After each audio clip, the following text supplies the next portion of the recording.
test.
Good morning. It's 10 o'clock. So at this time, I'll call to order the June 2nd, 2022 meeting of the Douglas County Board of County Commissioners. At this time, I don't see our pastor in the room for the invocation. So we'll go directly to the Pledge of Allegiance. I did want to, just a quick note first, I don't anticipate in review of the agenda, I hope all of you agree that we probably should not need to go past noon today. So in light of that, we more than likely will not be taking a lunch. So by my extraneous comments here, we've had our minister, Rajan Zed, President, Universal Society of Hinduism, to give us our invocation today. So I'd ask you to all please rise, remove your hats, and then remain standing for the Pledge of Allegiance to be led by Commissioner Noah Satt. Thank you. Starting with Gayatri Mantra, which is considered the most sacred mantra of Hinduism. I shall be reading from ancient Hindu scriptures in Sanskrit, some as old as 1500 before the Common Era, and then interpret in English. Om Bhurvubhaha Swaha Tat Savitur Varenyam Bhargo Devasya Dhimahi Dhiyo Yo Na Prachodayat. We meditate on the transcendental glory of the Deity Supreme, who is inside the heart of the earth, inside the life of the sky, and inside the soul of the heaven. May he stimulate and illuminate our minds. Astoma Sadgamya Tamsoma Jyotirgamya Mrityor Mamratam Gamya. Lead us from the unreal to the real. Lead us from darkness to light. Lead us from death to immortality. Tasmada Sakta Statam Karyam Karma Samachara. Asakto Hya Charan Karma Parmapnoti Purusha. Karmane Vahi Samsiddhi Masita Jangadya. Loka Sangreha Meva Pisam Pashankar Tumara Hasi. Strive constantly to serve the welfare of the world. By devotion to selfless, one attains the supreme goal of life. Do your work with the welfare of others always in mind. Om Saha Navavatu, Saha No Bunaktu, Saha Viryan Karba Bahai, Tejasvi Nava Ditamastu, Ma Vidvisa Bahai. May we be protected together. May we be nourished together. May we work together with great vigor. May our study be enlightening. May no obstacle arise between us. Samni va kuti, samna hirdhyani va, samna mastu vo mano, yatha va susahasti. United our resolve, united our hearts. May our spirits be at one, that we may long together dwell in unity and concord. Om Shanti, Shanti, Shanti. Peace, peace, peace be unto all. Om. Thank you.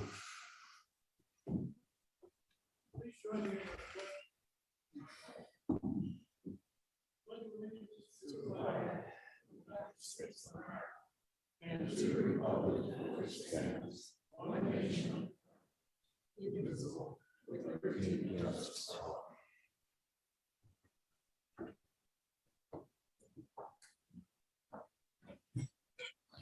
Thank you.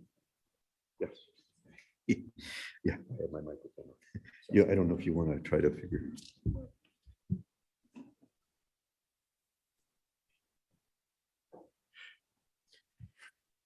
Public comment.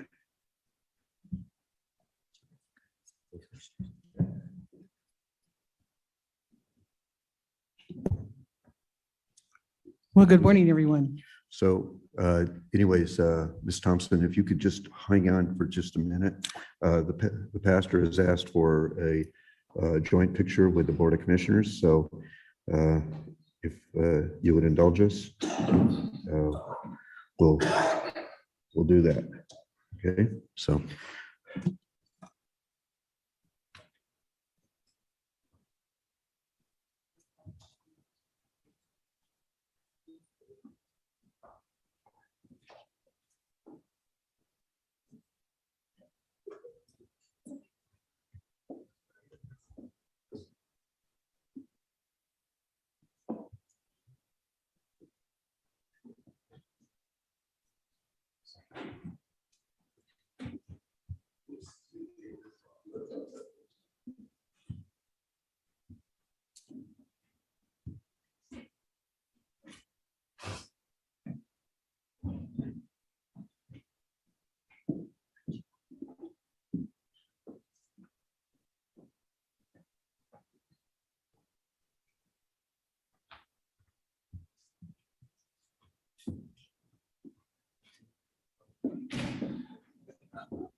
So those of you who haven't noticed, I had cataract surgery a couple of weeks ago, and so I'm still between glasses. So I'm going to be shifting back and forth, and if I might seem a little discombobulated through this process, I beg your indulgence. So at this time, public comment is limited to 3 minutes per speaker unless additional time is granted by the board chairperson. The Board of Commissioners uses timing lights to ensure that everyone has an opportunity to speak. You'll see a green light when you begin, and then a yellow light, which indicates you have 30 seconds left and should conclude your comments. Once the light turns red, we ask you to please sit down. In addition to opening public comment will also be taken on administrative agenda items that are identified for possible action, of which we only have one today, I believe it is, and closing public comment. So at this time, we'll open public comment. Ms. Thompson. Good morning. Oh, and for those of you in chambers, please silence your electronic devices so that you don't interrupt us or the other folks around you. And please, when you come to the podium, sign your name, print your name, please, for the record, and then also state your name. Thank you. Bobby Thompson, Director of the Great Minden Tahoe Airport. Just a couple updates for you this morning. First of all, the work on Airport Road has started. So if you're coming out to the airport, plan for some delays. It will take the rest of this month to get that completed. And then we're going to have a nice road and new parking lot.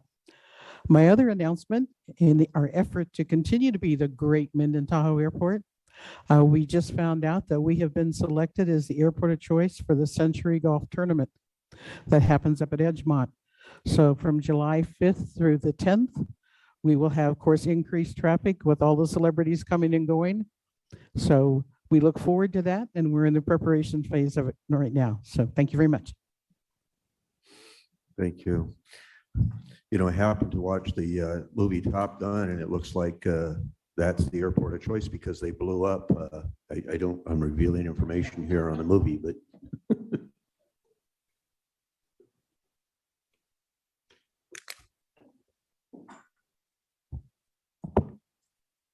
Thank you, Mr. Chairman.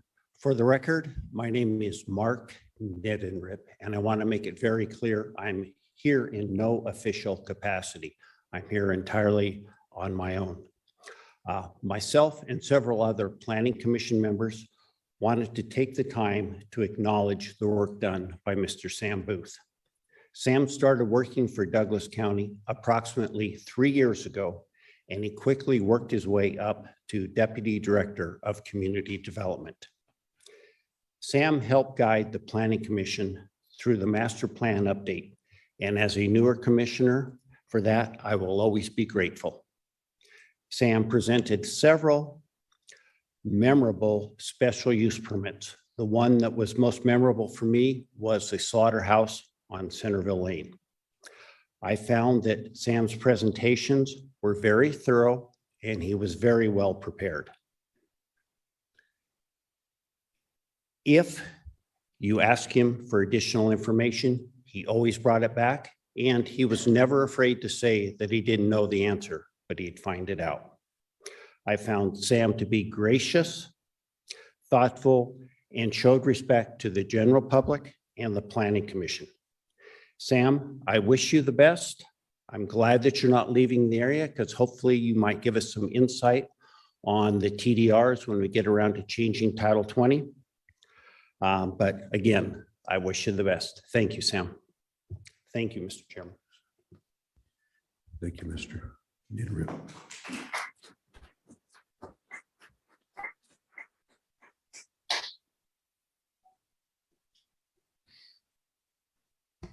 Good morning, Ellie Waller for the record. I'd also like to thank Sam Booth and wish him much success in his new position. He always provided information when requested by the public as well as the commissioners.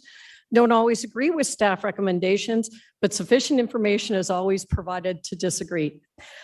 Today, I'd like to pull item J for consent for possible action, discussion to adopt resolution 2022R-055, increasing fiscal year 2022 21-22 budgets of the CARES Act and Redevelopment 2 area administrative funds for greater than anticipated revenues by $97,867.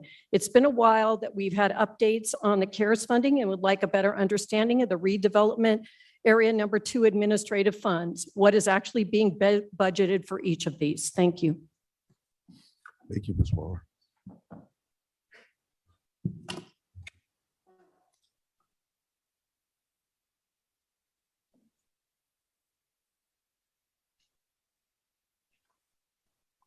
Good morning, Jim Jackson. I'm here for the residents of the Johnson Lane area. We have a request to make of the commissioners and of Mr. Cates. We had a meeting up in our area several months ago with the BLM individuals, and it was a very successful meeting. The results of it turned out perfect for the residents of our area. As you all know, we have a real problem developing up there with the rock quarry out at Painted Rock.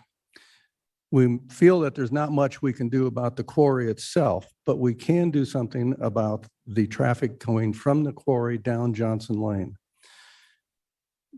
What we would like to do is to get another meeting with the BLM individuals as soon as possible, since we want to do this before any final decisions are made. We would have it up in our area just as we did the last time, except we would hold it up at the center circle of our cul-de-sac up there.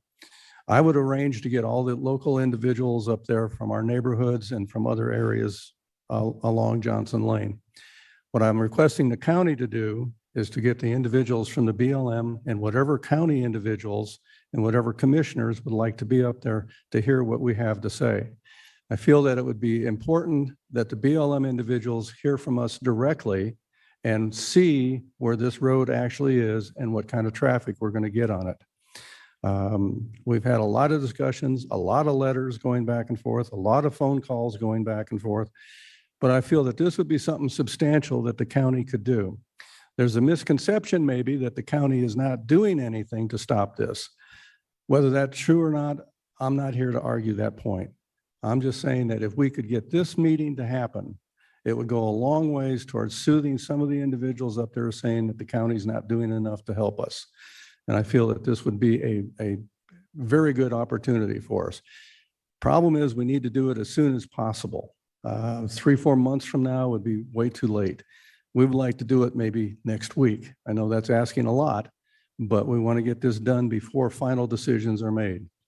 There's a letter that I submitted here. You probably have all gotten it, that Congressman Amodei sent to the BIA. Very strong letter, really calling them on the carpet for it. Our approach is to go after the BLM that has to give them approval to cross to get to Johnson Lane. That's where we want to attack next. And if the county can help us, we would sure appreciate it. And I'll stay here until after the meeting. If anybody wants to talk to me about it, I'll be glad to listen and help in any way I possibly can. Thank you.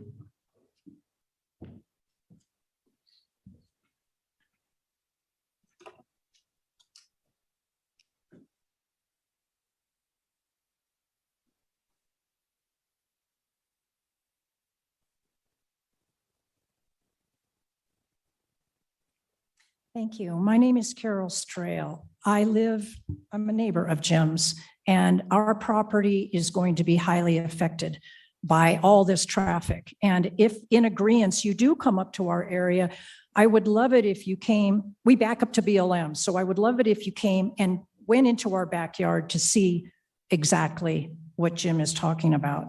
But today, what I would like to reference is 2 weeks ago when I was here discussing the situation regarding the mine, I talked about a rare disease that I had before we moved here. I just recently learned that the state of Nevada, in fact, all Western states of the United States are having an issue with a mineral called aragonite. They've been finding it in many locations of Nevada and California, Oregon, all the Western states.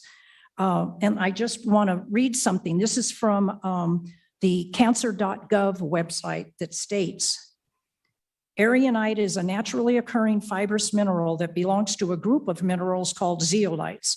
It forms fibrous masses in the hollows of rock formations. Some of the minerals' properties are similar to those of asbestos. For example, the fibers pose a hazard only if they are disturbed and become airborne. Also, the CDC references erionite.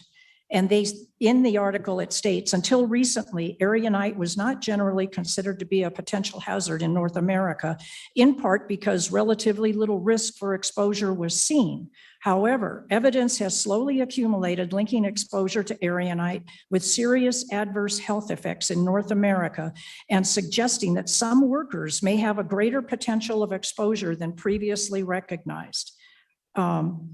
A gentleman evidently came down with this. He was a worker at a mine and was exposed to the erionite. And it says he had extensive parachemoral pleural fibrosis and had a lung biopsy revealing the presence of both fibrous and non-fibrous particles, which had compositions determined by energy dispersive X-ray analysis to be consistent with erionite. Now, when I had my rare lung disease, after being diagnosed, I had to have an open lung biopsy surgery just to determine what I had. And my pulmonary specialist at that time had an overload of people coming in with the disease of sarcoidosis, what I had. Now, reading this and thinking back when I was sick, I thought, who knows? I had a lot of truck traffic going by where I lived. He felt his expertise in sarcoidosis, he emphasized that, oh, I'm sorry.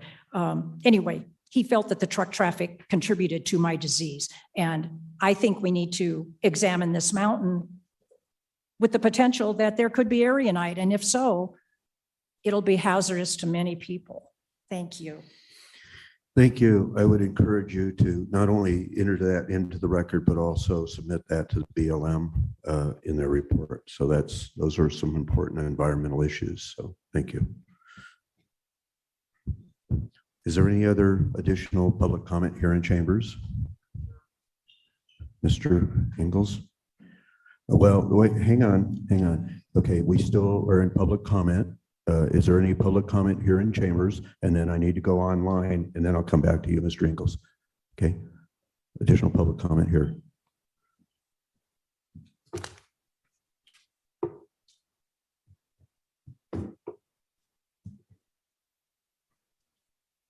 So this is my first time coming in here. I own a small business here in town. I purchased several $1,000s worth of equipment and was told by Douglas Disposal that I'm not allowed to operate my business here. I did send a couple of you some emails. I was looking into getting to the bottom of how the corporations can keep the little guy from making money. And that was my request. Maybe modify that franchise agreement that they have so the smaller guys can make some money I just left my full-time job last month to do this job that I'd spent all this money on to be told that I can't. That was my request. I did send some emails to you.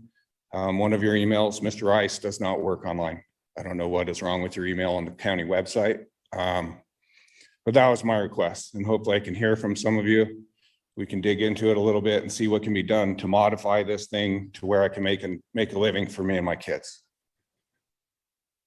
Mr. Chairman, your email was sent to our county commit manager, and he's going to give me the information on the contract, and we could discuss it either after this meeting, or if you want to do it on the phone or email after when you're gone, if you can't stay for 2 Yeah, minutes. either way, I can hang out. I appreciate it. Thank you. Is there any additional public comment here in chambers? If not, then I'll go to public comment online. Ms. Johnson, is there any public comment online? Thank you, Mr. Chair. Marshall Johnson for the record. At this time, there's no public comment online. Thank you. We'll bring it back then. Mr. Ingalls, you had some comments? Thank you. We just had a terrible situation happen in the school in Texas and the shooting in Buffalo, New York, and they seem to be happening with undue frequency. A lot of it is due to drug usage, particularly marijuana. Anybody who thinks that marijuana doesn't create all kinds of psychosis in people is completely misled. And just to show you what's going on though with marijuana, in Oklahoma, the Chinese are buying huge parts of land to grow marijuana right here in our country. We had a dope grow up here towards Topaz, and that was a federal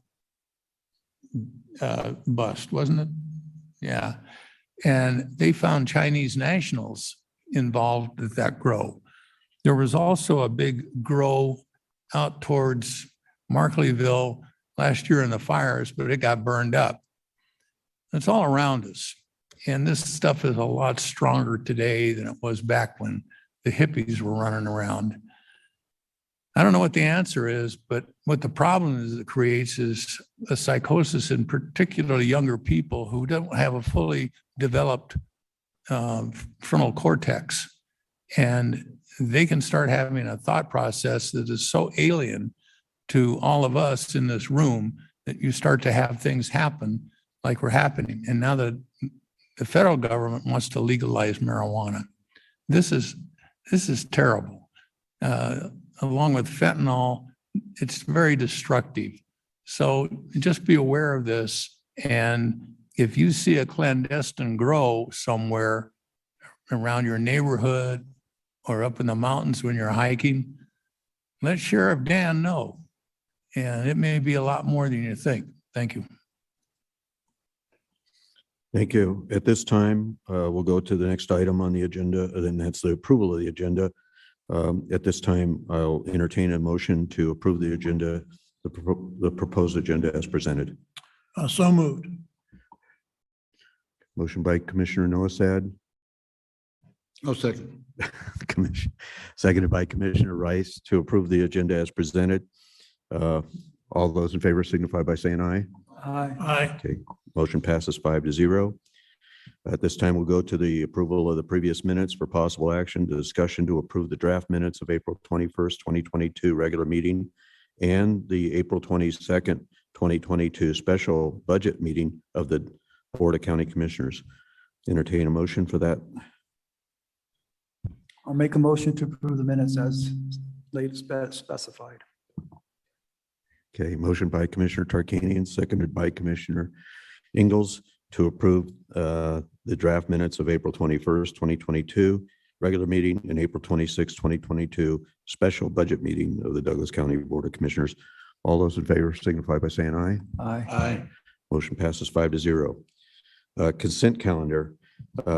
Items appearing on the consent calendar are items that can be adopted with one motion unless an item is pulled by a commissioner or a member of the public. At this time, it was indicated by Ms. Waller that she wished item J to be pulled. Members of the, so that's been done. So at this time, I will entertain a motion to approve the consent calendar minus item J. Mr. Chairman, I move that we approve the consent calendar, items A through I as presented. Second. Okay, motion by Commissioner Rice, seconded by Commissioner Tarkanian to approve the consent calendar items A through I. Since no further discussion, all those in favor signify by saying aye. Aye. Motion passes 5-0.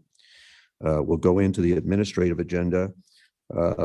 In light of the fact that I always feel like presentations and certainly proclamations should come in advance of items that are otherwise for action.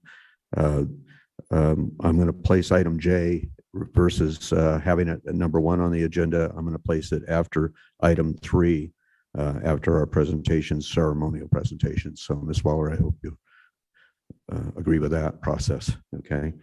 So at this time, then we'll go into the administrative calendar as presented. Item 1 for presentation only, presentation of proclamation 2022 P-068, recognizing Robert Bob Netzley's 100th birthday and his service to World War II as a World War II veteran. So I will approach that podium over there.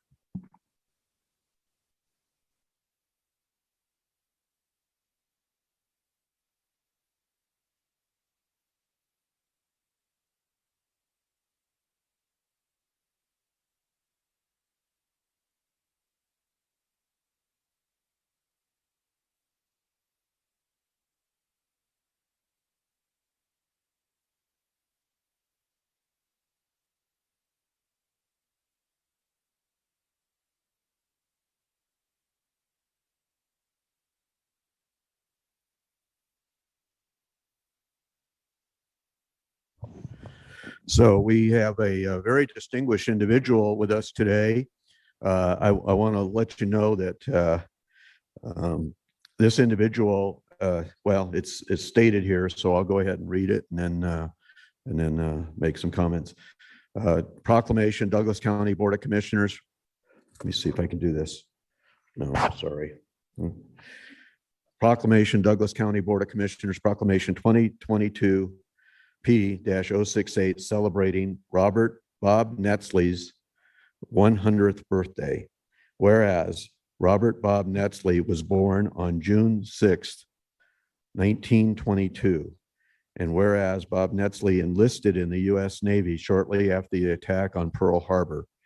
And whereas Bob Netzley was aboard the USS Andromeda off the coast of France, launching landing craft for the Battle of Normandy on his 22nd birthday. Emphasis, on his birthday was D-Day, okay?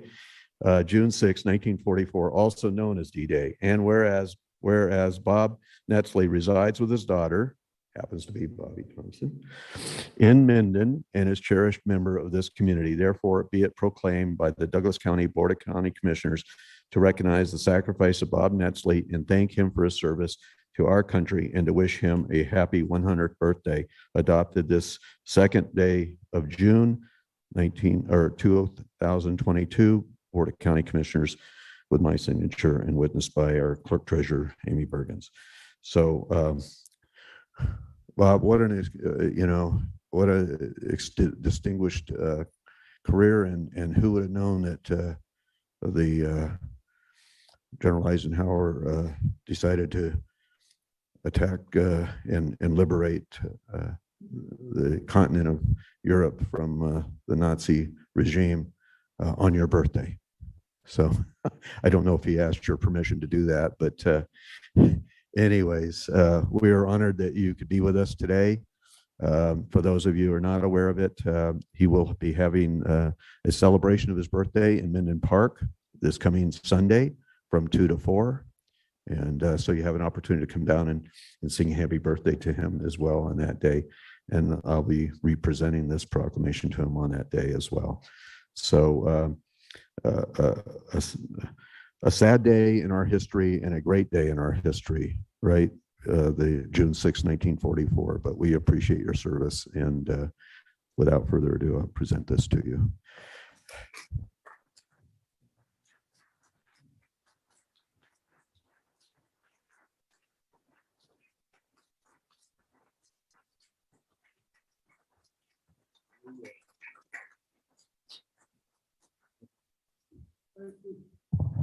We're going to allow you to say a few words if you wish. Load the boats, go ashore. Sure. Appreciate all this. No, go ahead. This is something I had to do. Everybody had to do that. I went in. I was on a throttle on a ship that was a little over 500 feet long. I made a lot of invasion, and we had good luck not to get hit or once one big chap. And I enjoyed it all the time I spent in the Navy, a little over 5 years. Thank you. Thank you.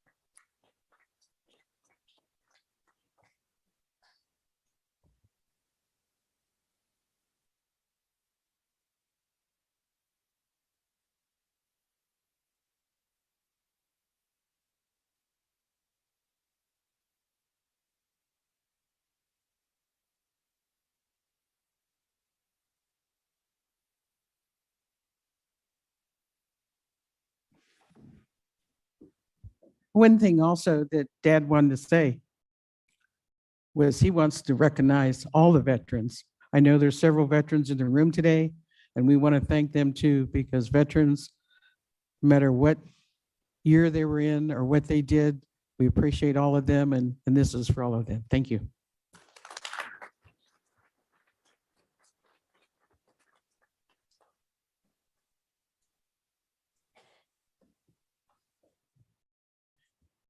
Well, I never had the thought process of having the opportunity to do this next item, but I am supremely honored to have the opportunity to do this. Sheriff Dan Coverly, would you please come forward?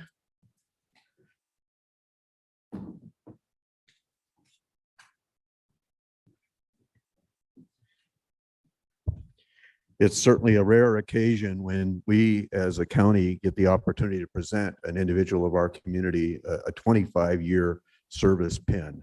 I couldn't think of a greater person that I would want to award this to than yourself. I don't anticipate that I'll be around for your 50-year pin. Just maybe, but I don't know if you all even know what my name is then, if I am.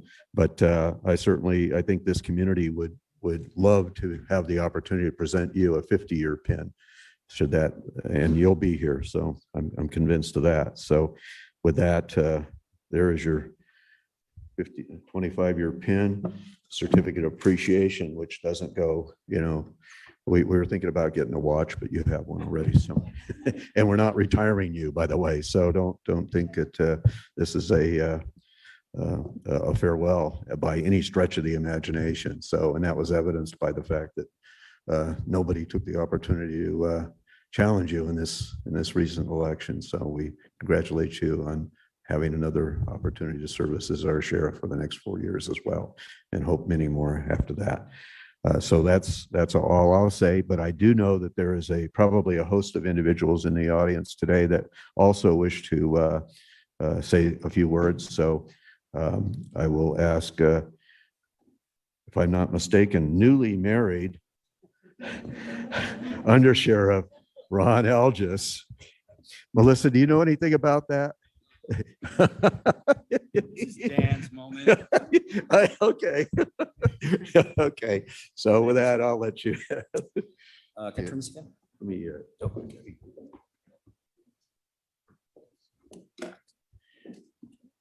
Thank you, commissioners. Thank you for letting me speak on behalf of the sheriff's office and employees. No, they will not be speaking because it'll take forever and we don't want them talking anyway. But 25 years is a lot. The sheriff and I have been together. We both worked here for that amount of time. He's worked every division as an employee. He's worked as a supervisor's divisions, and now he's our commander in chief per se for the whole department. What he does for us as employees is that he is a leader by example.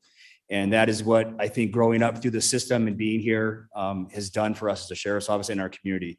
He takes very good care of his community.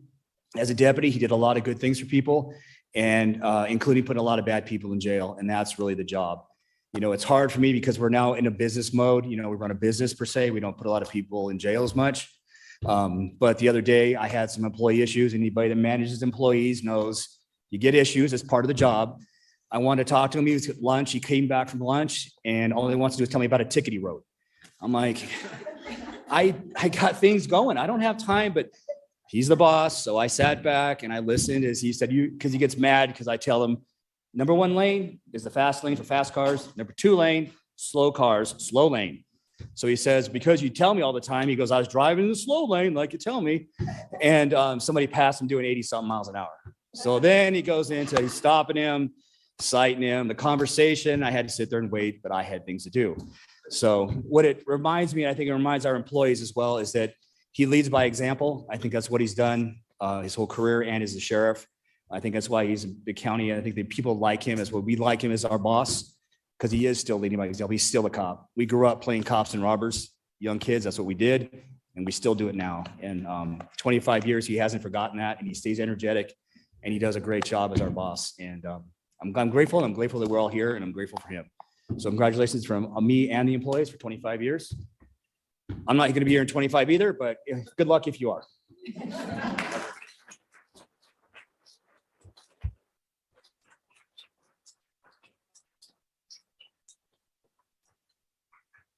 Thank you very much. It's been an awesome career. I really enjoy what I do. I look forward to coming to work every day. The people that I work with make it worth it. They're awesome. I can't thank them enough. I can't thank my wife enough. She's here with my daughter Molly, who's home for summer from school. She's going to be starting her junior year at the University of Sioux Falls in South Dakota. She's up there playing soccer, and we appreciate her coming home. But thank you. I've been a cop for 27 years, been married for 30, and Sarah's put up with a lot, and I really appreciate it. So thank you very much. And Ron, I'm going to get you because I wasn't going to tear up, and now you got me. So thank you very much.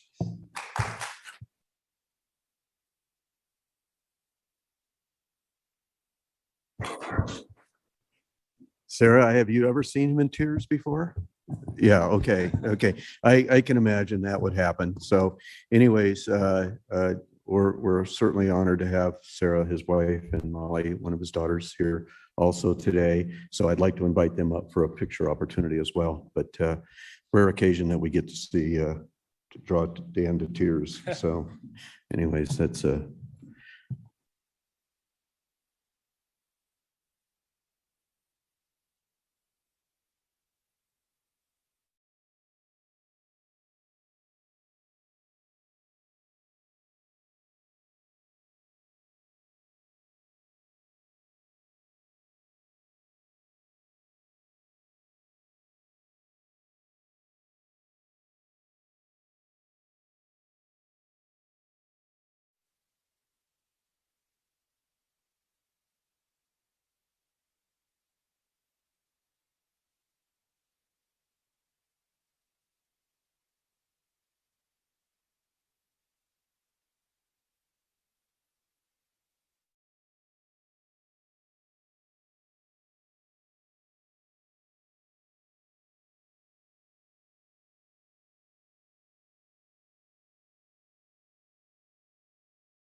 I get nervous when we do these kind of things because I wonder who's watching the store, right? So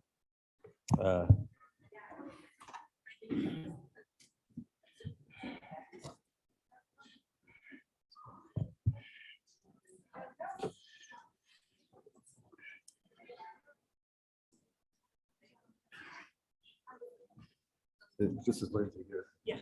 So we need to read this first. Yeah. Oh, okay. Okay. Well, it's a good thing we have staff. Okay. Keep us in line here. Okay, item number 3 for presentation only, ceremonial presentation of proclamation 2022 P-062 proclaiming the month of June 22 as National Pollinator Month in Douglas County.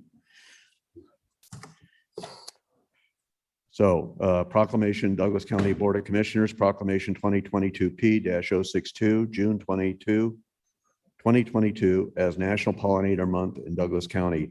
Whereas Douglas County has an abundance of plant and animal species that enhance the natural beauty of Douglas County and contribute to the health of our ecosystems and industries.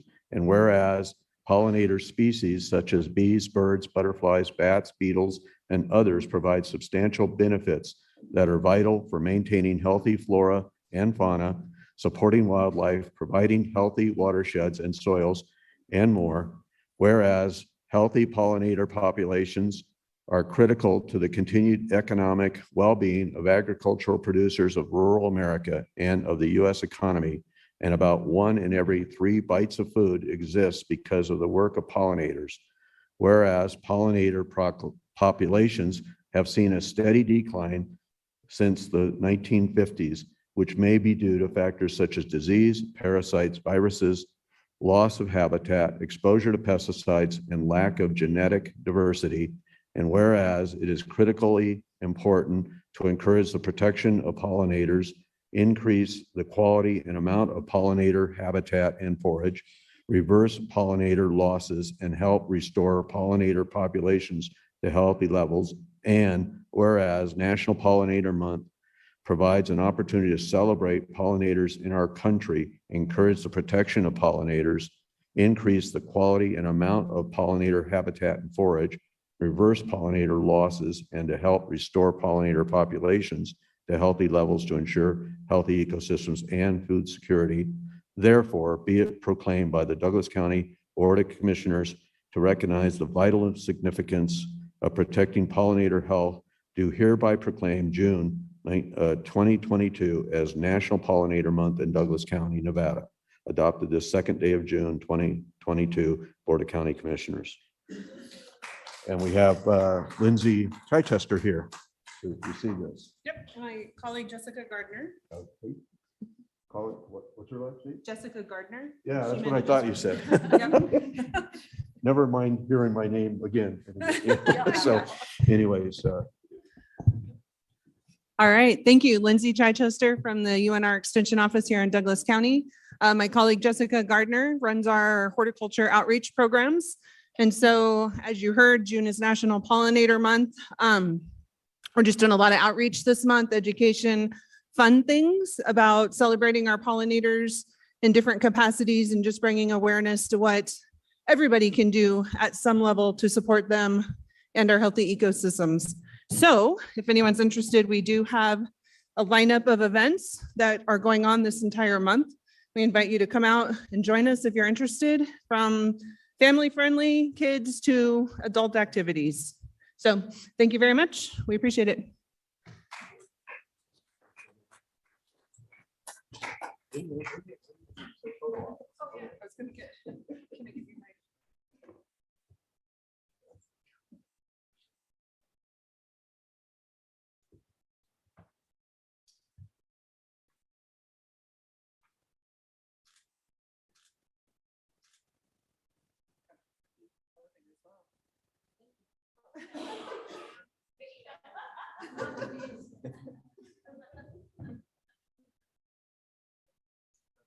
I need to up my pollinator clothing.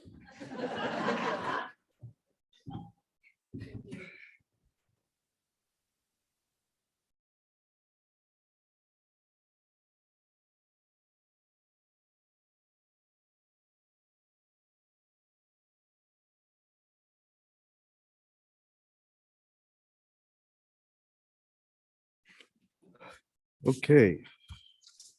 With all the pleasantries done, we'll get to the business of the day. And at this time, we'll go to item J, which was pulled by Ms. Waller to the administrative agenda. And I believe we have Ms. Willoughby online for this.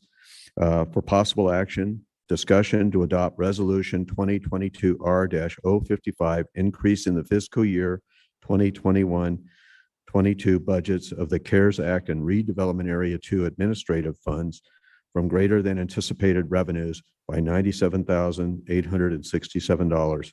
Ms. Willoughby. Thank you, Terry Willoughby, for the record. This item is cleanup. The first item for CARES Act, there was interest income received on the CARES Act money. Per Treasury guidelines, we are allowed to use that money for eligible uses. That money has been expended. The CARES Act is complete now. The eligibility period ended December 31st, 2021, and you did hear the presentation from our auditors on the single audit on that. For the RDA 2 item, there was additional property tax revenue received that was greater than anticipated. Per the terms of the agreement for RDA 2, we are required to pass that money through up to 1.3 million to And this is just to clean that up. So because we had additional revenue, we passed that through up to the maximum for the agreement to the Visitors Authority. I'm happy to answer any questions.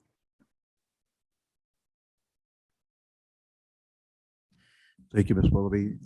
Commissioners, do you have any questions or concerns in regard to this item? Commissioner Ingalls? Ms. Willoughby, in light of what has recently happened in schools in Texas and so forth, we have a couple months while kids are out of school here in the county. Could any of this money be allocated to the schools to help enforce or amplify security? Terry Willoughby with the record. The schools actually received their own allocation of CARES Act money, and the RDA2 per the agreement is required to be transferred to the Visitors Authority.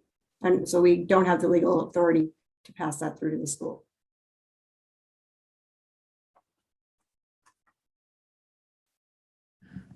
Any other questions or concerns, commissioners? So this is an action item. So we'll, at this time,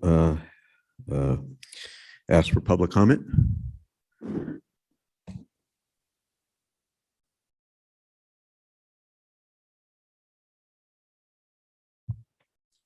Thank you for the opportunity. Thank you for discussing this. Thank you, Ms. Willoughby, for your expertise in bringing up the information. If there's residual above $1.3 million, where does that go?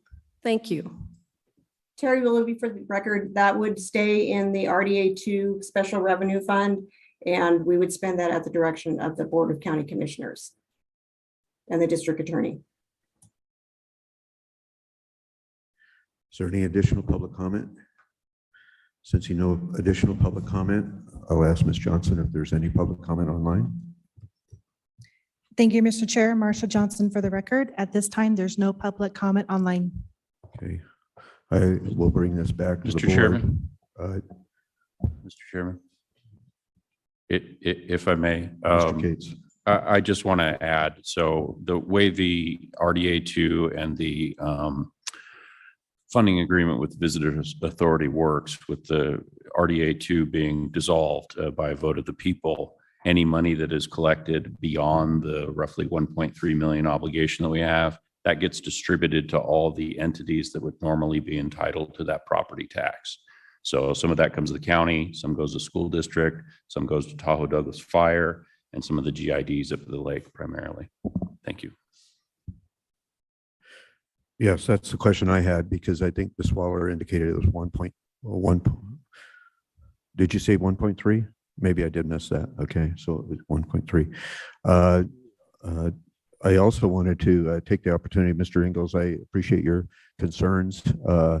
Yesterday morning, I attended a Chamber of Commerce meeting, board meeting, and we had the chairman of the school board there also giving a report, and she indicated that with our resource officers and everything that we had in our schools, we are blessed with a very robust protection process within our schools.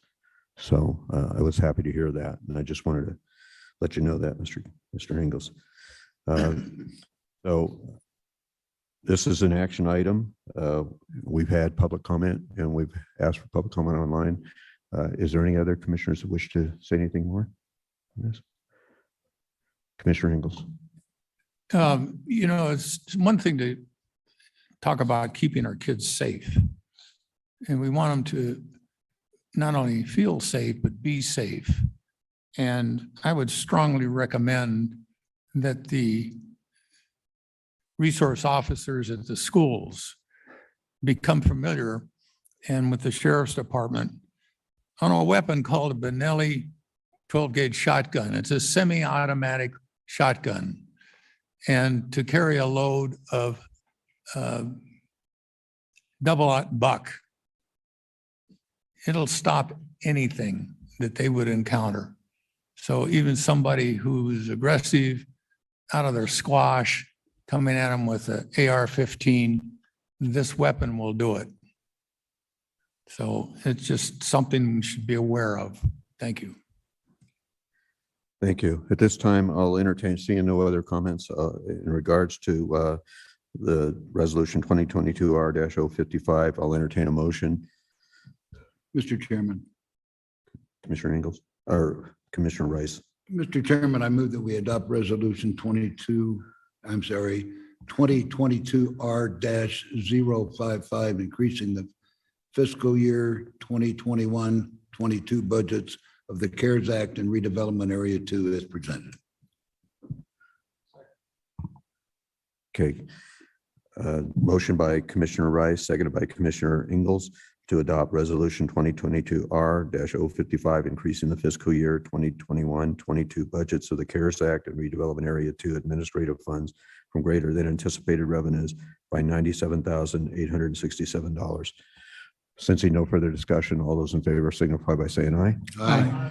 Motion passes 5-0. And at this time, we will resume back to our administrative agenda and go to item number 4. And this is for presentation only. A presentation by the Nevada Association of Counties, NACO, regarding an overview of NACO updates and to answer any questions the county commissioners may have. I'm not even going to attempt to butcher Miss Jennifer's last name. Governmental Affairs Manager, and Vince Guthrow, Executive Director of the Nevada Association of Counties. So I welcome you and look forward to your presentation.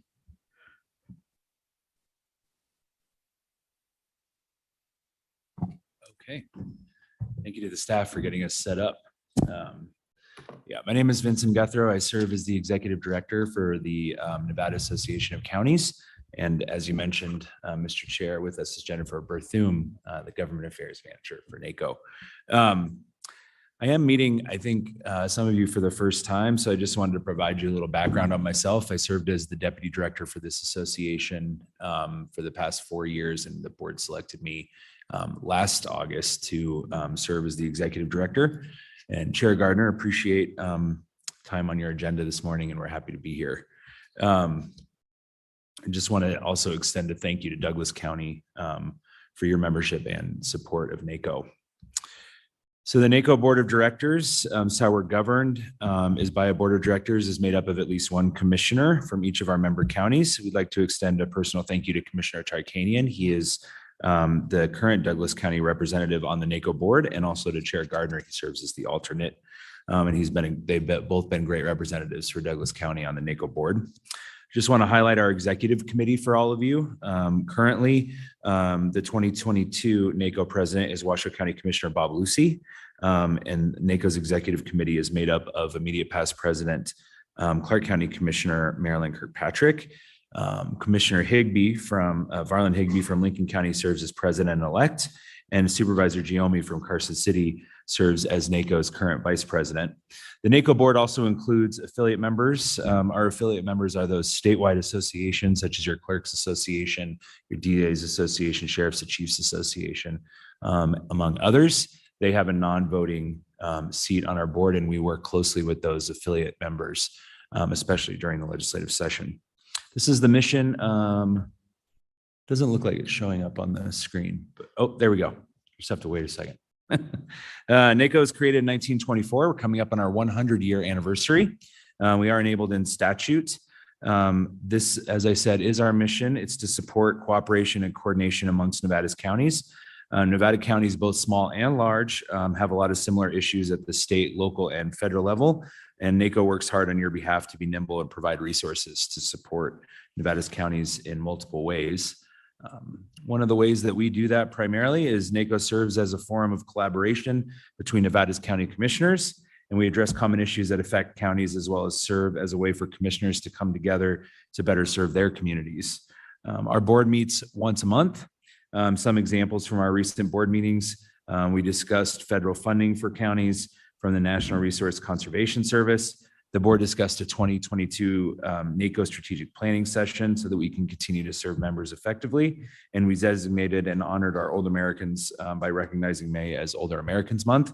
And we also the board approved engagement with the Office of the Governor on the state budget. I think we all know how much the state budget impacts counties, and we always look for ways to strengthen that intergovernmental partnership and be on the lookout for any potential impacts to counties from the state budget. At NACO, we also work to provide information and educational resources for our members. Our annual conference will take place this September in historic Virginia City. It's being hosted by Story County. The 3-day conference, which will take place September 27th through the 29th, will consist of educational sessions, speakers. There's networking opportunities for commissioners and county staff. NACO and the host county are working on putting together an informative and relevant panels for all of you and for all attendees, speakers and educational sessions as well for this year's conference. This year's conference will include speakers on county fiscal issues, a discussion on the political landscape in Nevada, and a housing and workforce panel. And additional sessions are in the process of being added as we are in the early stages of developing that agenda. Last year's conference marked a return, and a successful one at that, to in-person events for NACO, and a lot of great information was shared. All of those PowerPoints are on our website. That conference was hosted by Churchill County. All commissioners, of course, are invited to our conferences as well as county staff. We should be launching registration for individual attendees either today or tomorrow. We also here at NACO provide educational workshops throughout the year. NACO just hosted a dynamic workshop on the bipartisan infrastructure law and accessing federal funding opportunities through that federal revenue source for counties. It was one of our probably best attended workshops since I've been here at NACO, and we look forward to conducting our next workshop in early August, where we are planning on covering a public lands and natural resources related topic. As mentioned, our website is a valuable source of information. We also have various publications housed on our website relating to county governance, information about our upcoming board meetings, and of course, any upcoming events at NACO, as well as news that is relevant to counties. We also maintain all of our past workshops, which are recorded and held on our website, nvnaco.org. And every week we publish the NACO News, which provides updates on current events and issues for NACO members. Finally, NACO provides advocacy both on national and state issues. One of the ways that we're making sure that we continue to advocate effectively on your behalf is that we are building capacity here at NACO to effectively serve counties. As I mentioned, Jennifer Berthum is NACO's government affairs manager. She joined NACO in February. She is located in Southern Nevada to bring a statewide presence to our government affairs operations. Jennifer has a decade of experience in state and federal government affairs and policy. She served on the staff of 2 United States senators, including a Nevada one. She specialized in healthcare and appropriations, Nevada land and water use, the federal budget, education issues, and she worked most recently as on legislative policy at the Florida Housing Finance Corporation. Jennifer is a graduate of the University of Nevada, Las Vegas, and she has a master's degree from Florida State University. NACO recently hired a public health coordinator. The association is currently funding this position through a public health workforce grant from the state. Taylor Allison, who might be familiar to all of you, she used to work here not for Douglas County, but for the community partnership. Taylor's supporting counties in a variety of ways already through this position, including assessing public health resources in counties, working on the creation of the Southern Nevada Health District, and assisting counties to create and draft local needs assessments for the expenditure of opioid settlement dollars. NACO also has a natural resources manager, Jacob Brinkerhoff. He is the newest employee to NACO. As you all know, due to the high percentage of federally managed land and the dramatic impact that federal land agencies' decisions can have on our local communities, this position supports counties as they navigate those issues. Let's see. Give me 1 second. Yeah, I want to make sure I'm going in the right order here. So one of the most important ways that NACO advocates and supports counties is our advocacy on collective county issues at the Nevada legislature. We monitor and track bills that may affect counties when we are at the legislature, which is pretty much every day during the 120-day session and sometimes during special sessions, of which there were 2 last year. We work closely with each of our members to collaborate on legislative issues that may affect all counties. Also, leading up to the legislative session, we work to develop and maintain relationships with our legislators and to provide them with information on county priorities and on the many services that you all provide. We also support counties during the interim as part of our legislative advocacy. Interim activities of NACO include following regulatory hearings, as well as interim legislative activities, of which there are many, and the legislature added additional committees in the interim after the 2021 session. Also this interim, we are conducting meetings of the recently convened China Spring Working Group, which I know is important to this county. And we continue to monitor regulatory hearings and track potential costs to counties that can become unfunded mandates. I want to turn our attention here to federal issues. NACO keeps in regular contact with staff from the Nevada congressional delegation, and we also travel to DC each year to talk with our representatives about county issues. I know many of you joined us for that National Association of Counties Legislative Conference. Some of our delegation meetings have included conversations on Medicaid funding, grants used in county jails, funding for behavioral and public health programs, the payment in lieu of taxes programs, various public land issues, along with infrastructure and transportation issues, to name a few. And the National Association of Counties advocates on those issues for us. NACO also represents and makes appointments to a number of statewide committees, 7 of which are created by statute.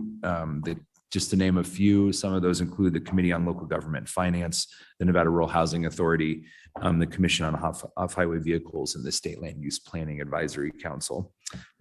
Finally, as I mentioned, we do have a staff person dedicated to natural resources issues and public lands issues, and we work on a variety of issues in that arena. Recently, NACO provided comments on the proposed rule changes to the waters of the U.S., or WOTUS, greater sage grouse. We also discussed the 30 by 30 initiative and provided comments on that.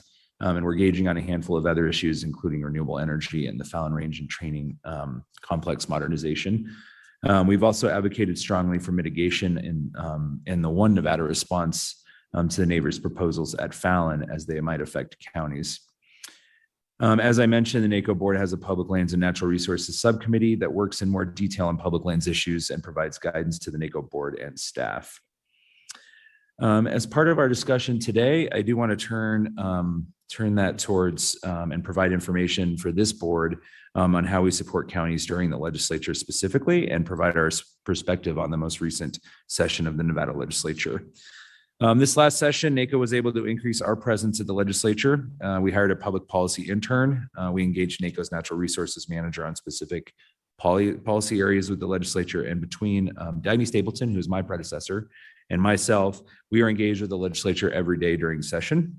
And I'm sure nobody on this board needs any reminding, but like many other things in our daily lives, the legislative session looked a little differently as the Nevada legislature took steps to conduct a constitutionally mandated session while balancing the impacts of COVID-19. So normally, I guess I'd say that we are in the building every day, but the legislative building was close to the public for most of session. And this had an impact on our ability to interact with legislators in sort of a traditional way that we're used to. But it didn't slow down the number of issues that counties faced. NACO reviewed over 1,000 pieces of legislation. We ended up tracking about 500 of those bills as they had a nexus or impact in some way to county operations, your administration, your authority, finances, and other county priorities. Throughout the year, one of the things that we do to educate legislators is we work diligently to develop and maintain relationships with legislators, including legislative leadership and the governor's office, and to provide them with information on county priorities and on what counties do and the many services they provide. This was definitely more critical this session, given the dynamics of how we are allowed to participate in the legislative process. And in part of our efforts, NACO developed the We Are Counties campaign in an effort to educate legislators. Also, as part of our legislative advocacy, the NACO board has a legislative subcommittee that meets regular during the interim and weekly during session to provide NACO staff and the board with guidance and information on pending legislation that could have an impact on counties. Patrick Cates engages on that committee, your county manager, so you have great representation there.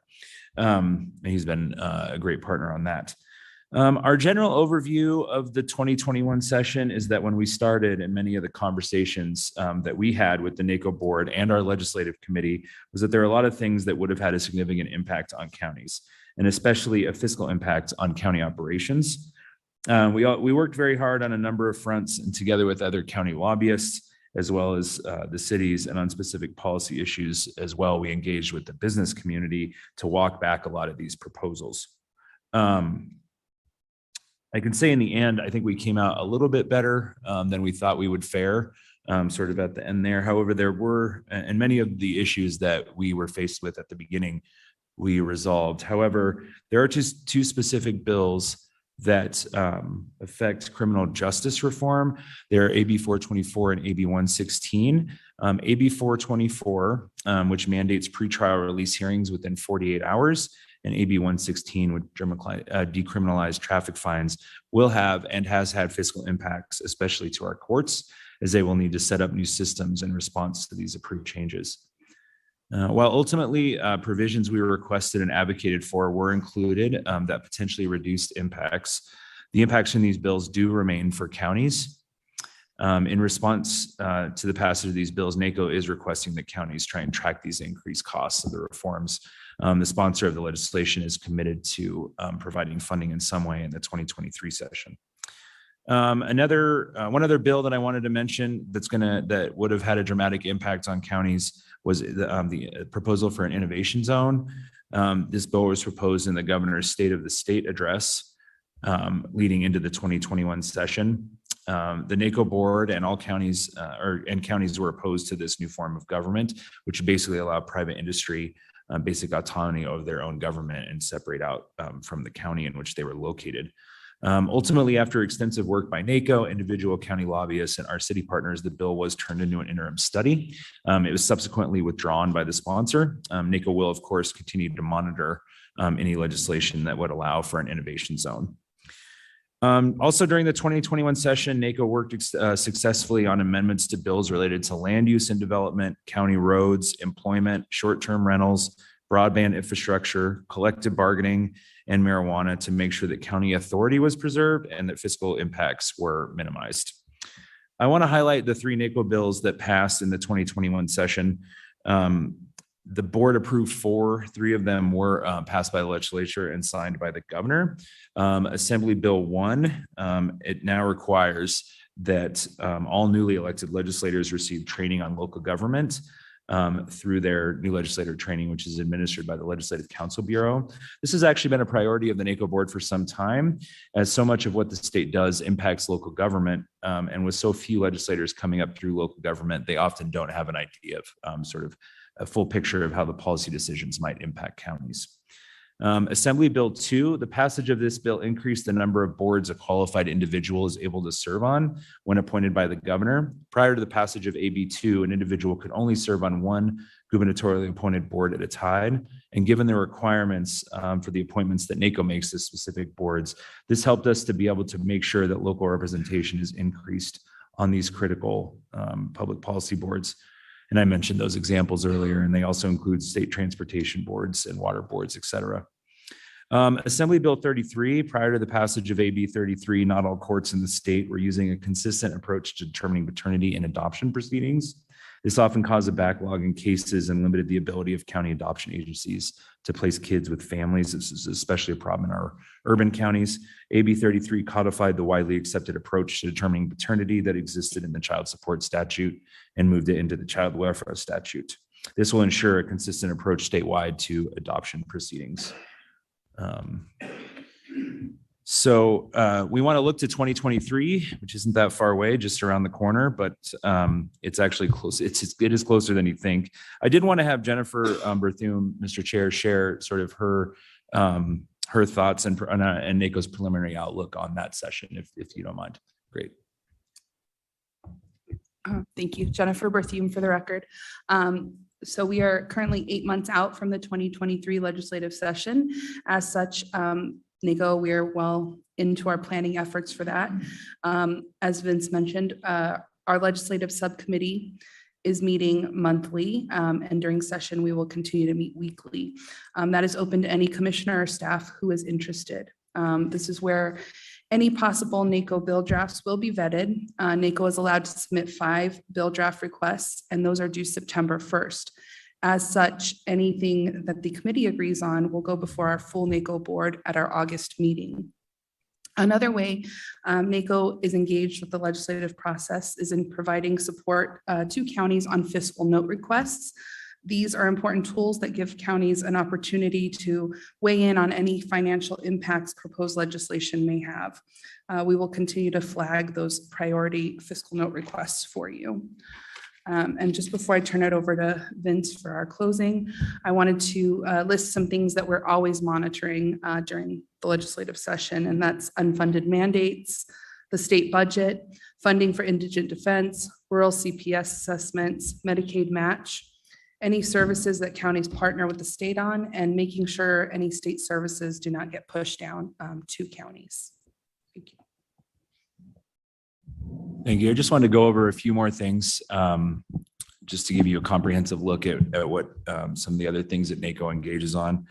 I wanted to discuss a little bit about our National Association of Counties. That organization has a strong lobby presence on Capitol Hill, and they work on a wide variety of issues that affect counties. We do rely on them for information and support on federal issues. Some of their successes are ongoing full funding of the PILT program and the direct aid and funding to counties under the American Rescue Plan, to mitigate and it allowed local governments to use that funding for COVID recovery, whether it be the economic or public health response. NACO has 2 representatives from Nevada on the national board. They include Clark County Commissioner Marilyn Kirkpatrick and Lincoln County Commissioner Varlin Higbee. That board, the national board, approves all their policies that the National Association lobbies for on Capitol Hill through the approval of the American Counties platform. The National Association of Counties has a number of policy steering committees where commissioners from around the country work on a wide range of national issues. If you have any interest in a particular policy area or serving on those committees, please let me know. Some of those national topic areas include public lands, justice and public safety, transportation, rural affairs, and finance. Finally, the National Association has a board specifically dedicated to Western issues. NACO is a member, and our Nevada representatives are Commissioner Steninger from Elko County and Commissioner Jim French from Humboldt County. There is, yeah. And as we wind down here, Mr. Chair, I just wanted to remind all of you some of our upcoming NACO events and make another plug for our conference. Our annual conference, again, is being hosted by Story County, and it is taking place in Virginia City, basically taking over the entire city, Virginia City, this year for our conference.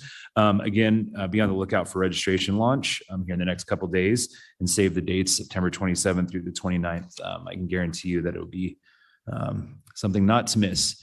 And this, we are headquartered in Carson City. Our offices actually predate statehood, so we're in a historic home there. We're quite proud of it. I hope all of you on this view NACO as a resource. That is what we're here for, and we're here to support counties and all that you do to the extent that we can collectively.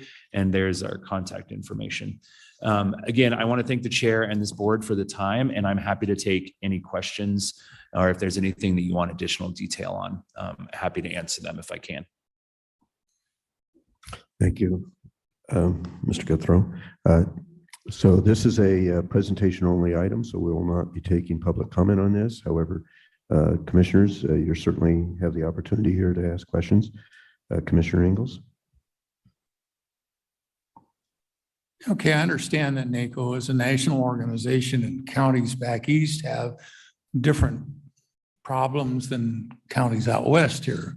So this is in specific to counties in Nevada. Nevada being the driest state in the nation. And we have some problems with some aquifers here in Douglas County.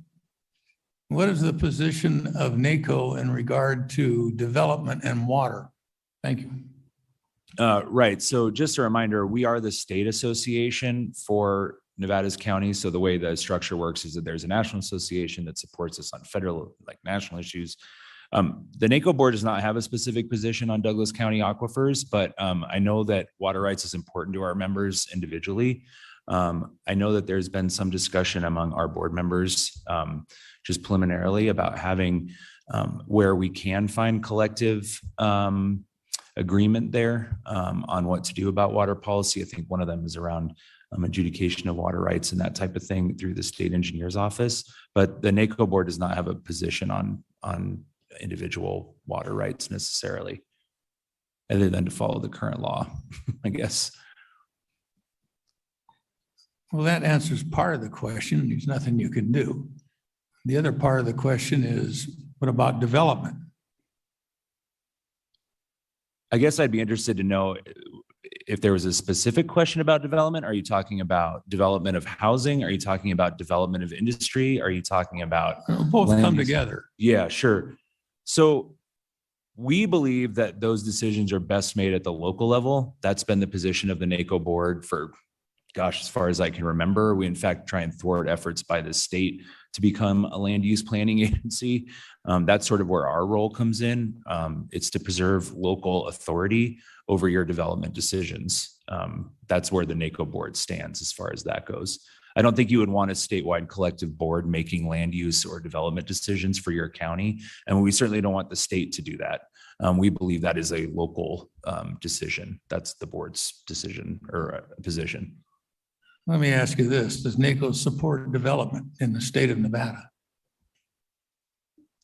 I mean, not directly. We don't have a role there other than to support local governments in their.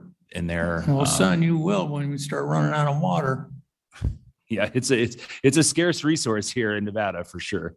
No, I mean, we are experiencing in some places where the arsenic content in the aquifers have become so elevated that leaves are falling off the trees. And we have a GID that has the aquifers shot, and they're already looking to get water from some other source. So it's beginning to happen. You can't have this kind of development and have no rain whatsoever and expect these aquifers to hold up. And Carson is stealing water from Minden. And they have water rights, but water rights are supposed to keep the water in the basin. It's going outside of the basin to Carson. How can that happen? Well, the water engineer said they can do it. So what they do is they take the water from aquifer in Minden, send it up to Carson because they have an arsenic content problem. They dilute the arsenic content and it gives them more water. And they're shipping it out to Dayton. And Dayton has a lot of development going on out there.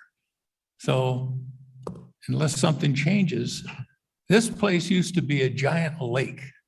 It went all the way from here to Idaho. It's not there anymore, but we've got pockets of water from that lake called aquifers that still provide water. But with the incredible pressure from California and the development going on, we're starting to dilute our aquifers to the point where they're going to be diluted out of existence. So nobody ever talks about this because it's very uncomfortable. I belong to some entities that I've been a part of for years since I've been a commissioner, and all they talk about is development. They don't talk about the water situation. So this is just a heads up. Thank you. I appreciate that. And thank you very much for the question. Commissioners? Commissioner Tarkanian, Commissioner Nosad, Commissioner Rice. So Vince, I certainly enjoyed working directly with your organization, with NACO in the previous calendar year, and enjoy visiting the meetings even as an alternative now, and certainly appreciate your efforts. You were the previous governmental affairs manager. Right. Is Yeah. that- So I was the so- deputy director before. Right. Yeah, correct. So, and I know that your efforts were very instrumental in stopping a lot of the bad legislation and the combined efforts of the other commissioners throughout the state and looking after rural counties and their issues, and especially trying to address our issue with our last legislature in regards to the cut in funding for the China Spring budget. And hopefully we can have a more favorable administration after this next general election that will certainly try to restore some of that funding. And I appreciate your efforts in that regard. So, and Jennifer, welcome to the team. I don't know that I've had an opportunity to say that to you yet, but we appreciate that. Now, so what you said in regards to NACO having 5 BDRs that are available to NACO, So after you develop your kind of strategy and trying to look at what is going to affect us, then you'll, as a board, evolve that down to, or devolve that down, I guess, to 5 primary ideas. Is that right? Yeah, Go that's forward. correct. First, thank you so much for the kind words. Appreciate it. And yes, that's the process. So the legislative committee sort of does, and Jennifer and myself as NACO staff really work through sort of the crux of those issues. And then the legislative committee considers all sorts of proposals, some great, some not. And then then they take a vote there as a legislative committee and move that forward to the board as sort of, no other way to describe it other than sort of their legislative package. And then the board votes on those individually for submission. And they're due, I think Jennifer mentioned September 1 to the legislature. So local government BDRs are due quite early. So. Okay. Sensing no further questions, we appreciate your presentation and thank you so much for the time. Invite you to stick around if you wish to. Will do. Yeah, thank you.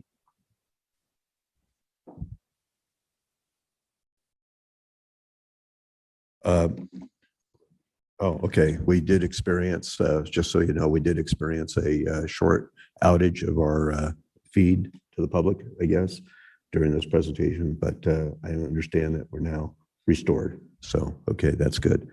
So we'll go on then to item number 5 on our agenda for possible action. This happens to be the only action item that we have today.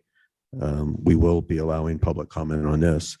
So for public possible action discussion and the 24-month review of the adopted development agreements between Douglas County and the following entities: A, Carson Valley Business Park; B, Aloha/Rain Shadow Ranch; C, Drayton Trust, Pleasantville; D, Marianne Road LLC; and E, Valley Vista Estates. This is being presented by Deputy Community Development Director Sam Booth, with Tom Delaire also here, who is the Director of Community Development. And before we get started, I just wanted to also indicate I share Planning Commissioner Niederip's comments in regards to the disappointment, I suppose, that I have in losing you to an adjoining county, even though it's in another state. But Alpine County should certainly probably be part of Nevada, in my opinion. But we're going to start the annex process, so maybe you'll be back in the employment of Douglas County in that process. So, well, I guess that'd be a separate county. So, anyways, we look forward to your presentation, Mr. Booth. Thank you, Mr. Chairman, members of the board. Sam Booth. With me is our director, Tom Delaire. This agenda item, as you just read, Mr. Chairman, item number 5 starts in your packet on page 307.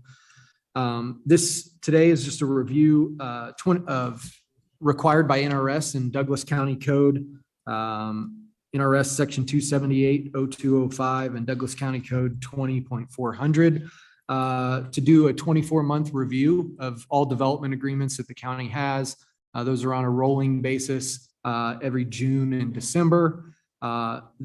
This review is, as you mentioned, the Carson Valley Business Park, Aloha and Rain Shadow Ranch, Drayton Trust or Pleasant View Subdivision, Marianne Road LLC, and Valley Vista Estates.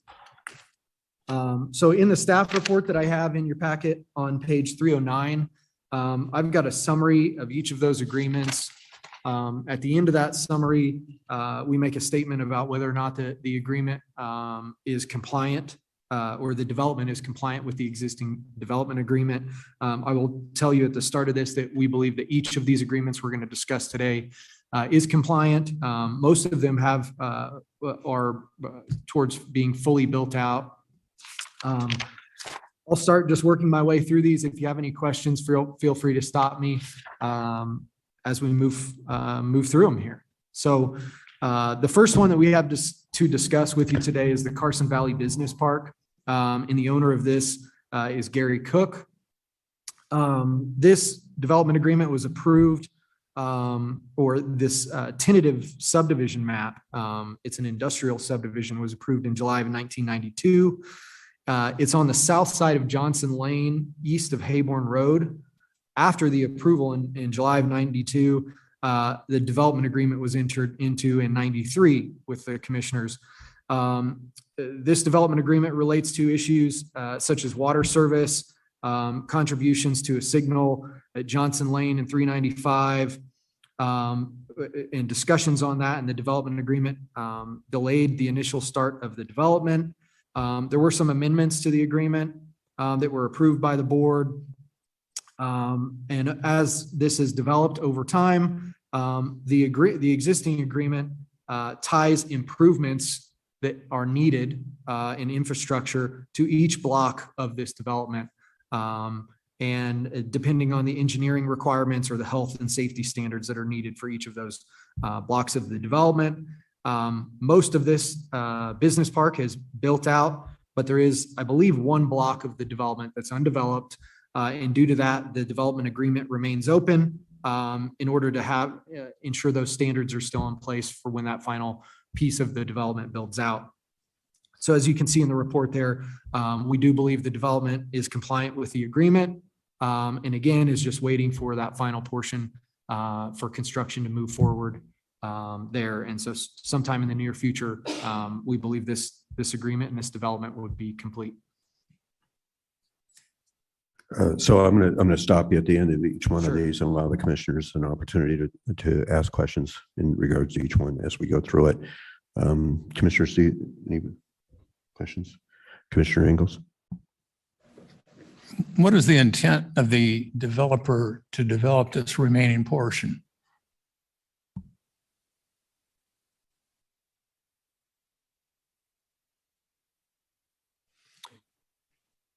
We have Commissioner Ingalls, Sam Booth for the record.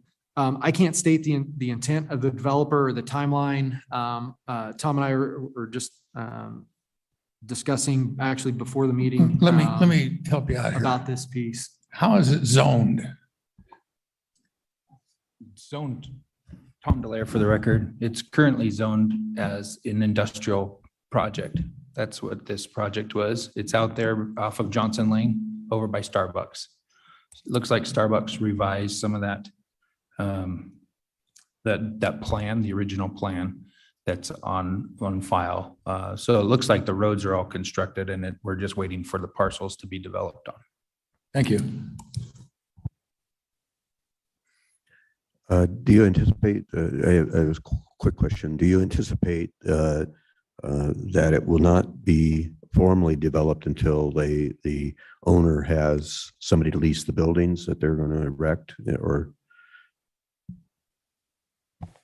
Tom Delaire for the record. Yeah, that there are a lot of vacant land parcels, individual parcels, private ownership, but they haven't been actually constructed on yet. There are a number of parcels that are still available out there, particularly around Starbucks.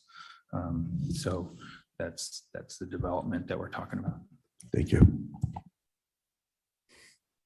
No other questions? We can move on to number 2.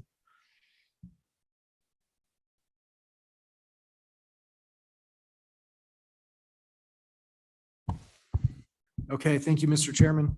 The second development agreement we have up for review today is Drayton Trust or the Pleasant View subdivision.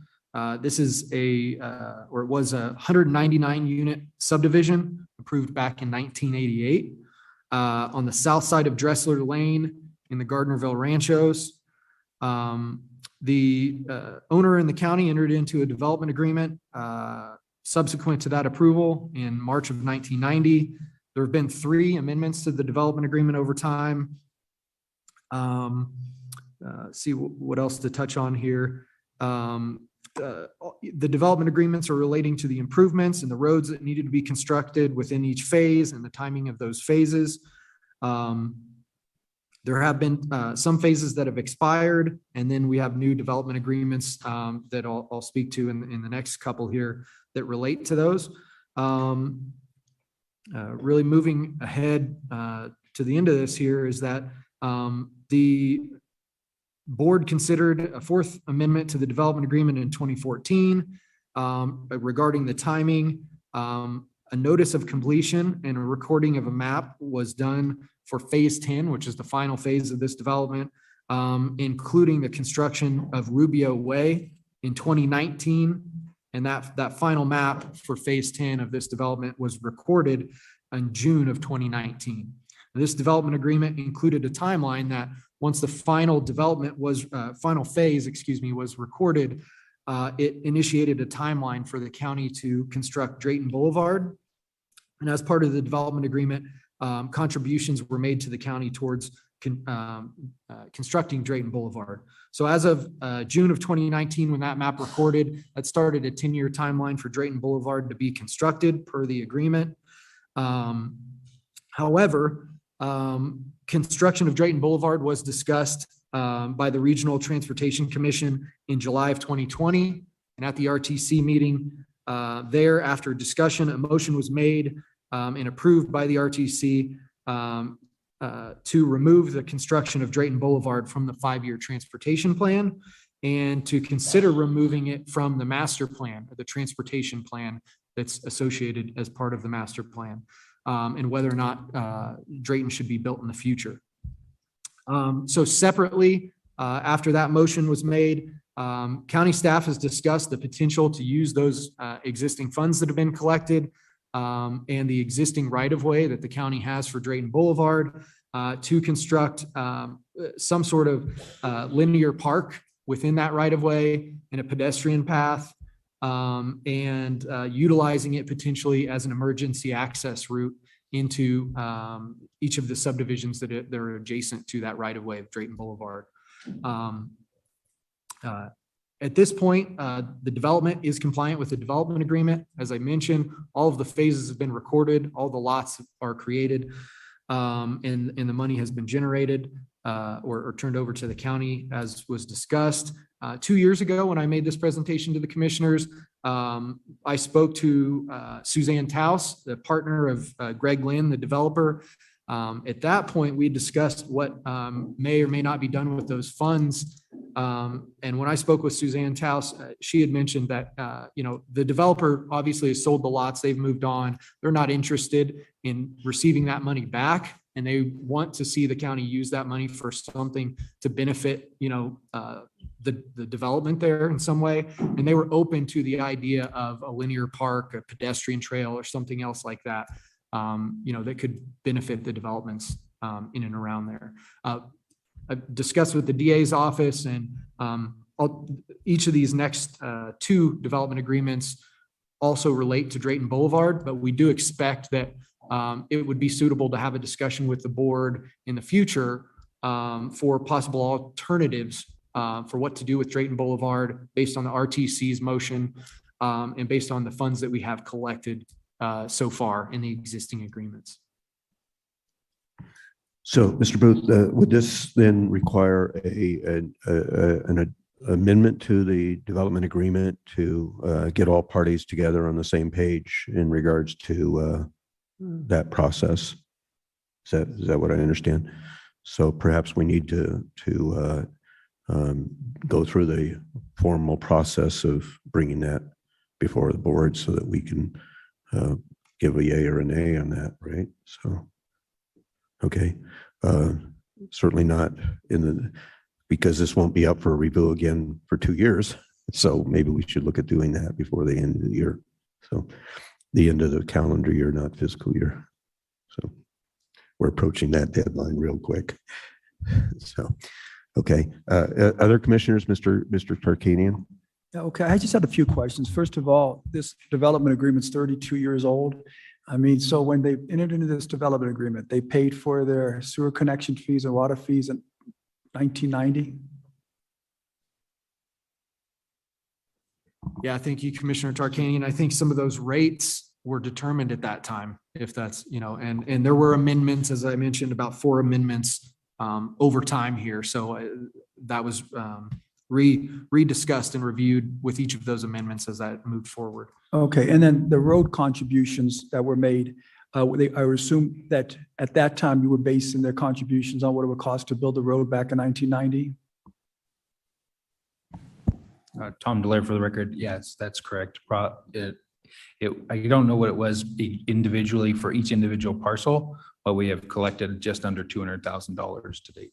So this is my problem, and there's nothing we can do about these now, but I'm just talking about moving forward. So we got a 32-year development lease where we collected from these developers, these connection fees, water fees, and sewer fees, water fees, and road fees at a much lower rate than what it's going to cost now. And it certainly hasn't stayed up with inflation or what the county's going to invest the money in, which I assume was very nominal. So the county's taking it really big in the shorts when we have these development agreements that last this long. I mean, there should be some consideration by this board that we're going to put a limit on this, or we're going to have to increase the cost of these type of fees over a period of time for the length of period that this is going on. But so this is in my area. So there's nothing we can do about this one, but with respect to this development agreement, and it's in my area, I've had a lot of people that when I was first ran for office and since I've been in that have complained about that they've contributed to this road and it's not being built and so forth. I certainly understand that the RTC has felt that it is not feasible and workable and necessary to have it there. But I think if these people had paid money to have the road there, then they should have this park put in immediately, or something should be done very quickly. I can see 10 years, which to me is still a long time from after the end of the last, where was it, the last building permit was issued, or?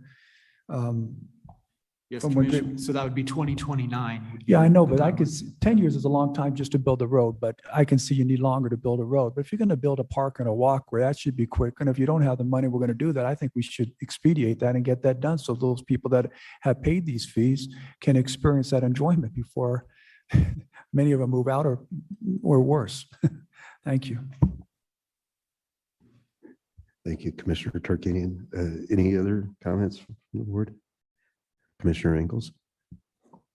Would this be in the Rancho's GID? Yes, Commissioner, it is. So the Rancho's GID has run out of water from their aquifer.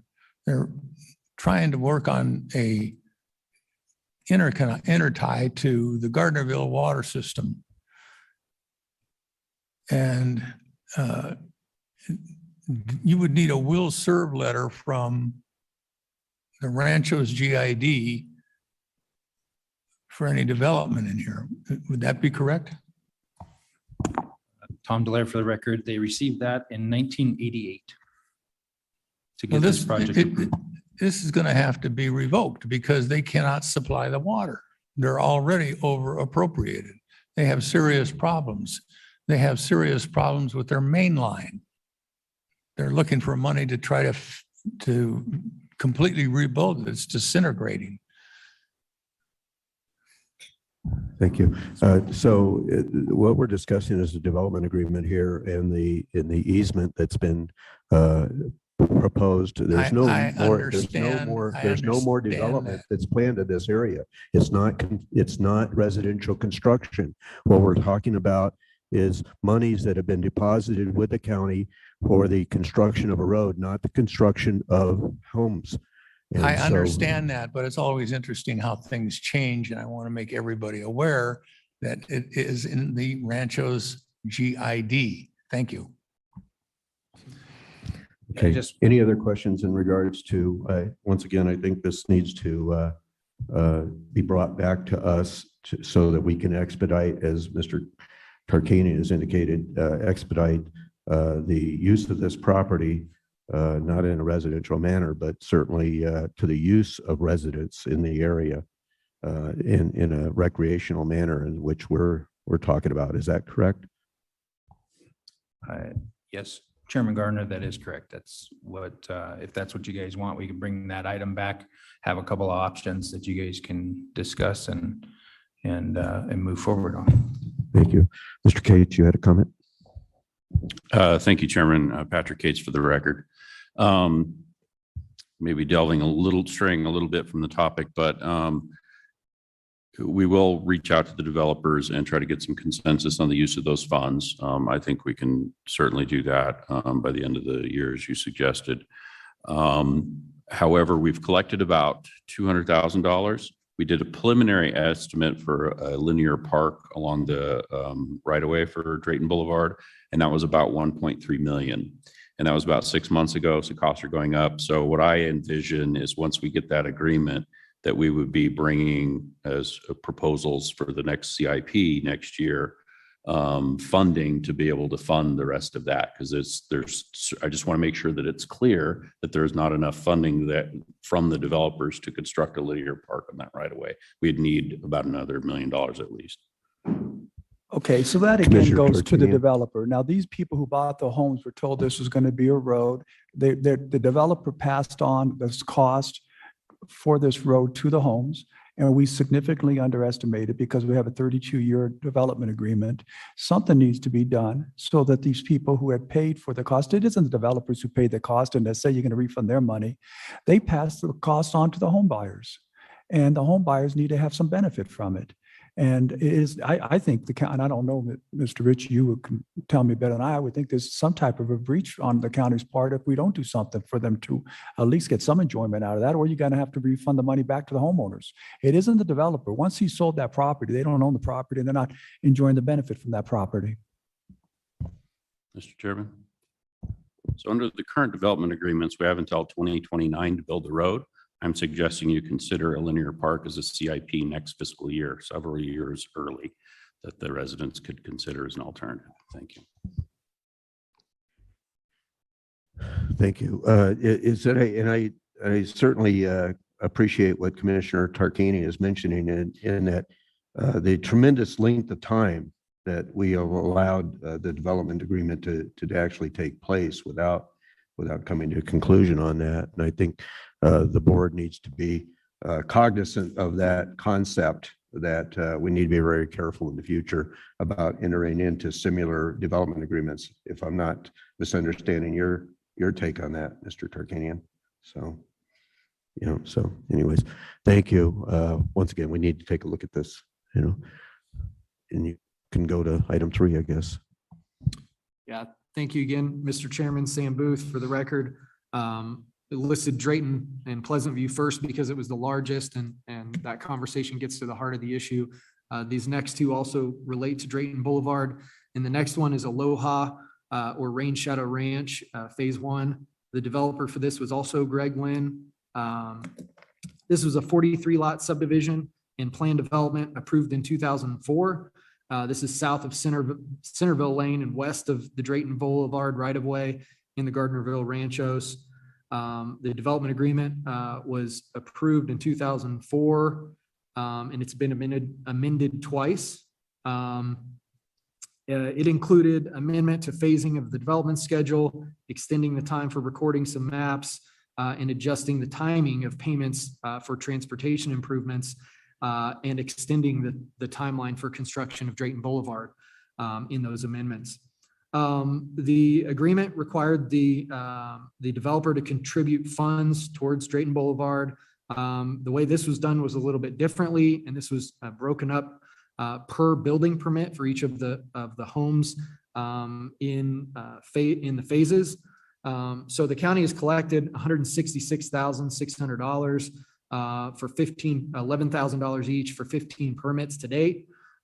We presented and discussed to the board in 2020 that there were 2 permits issued without collection of those funds, and the county is going to be seeking reimbursement of those funds.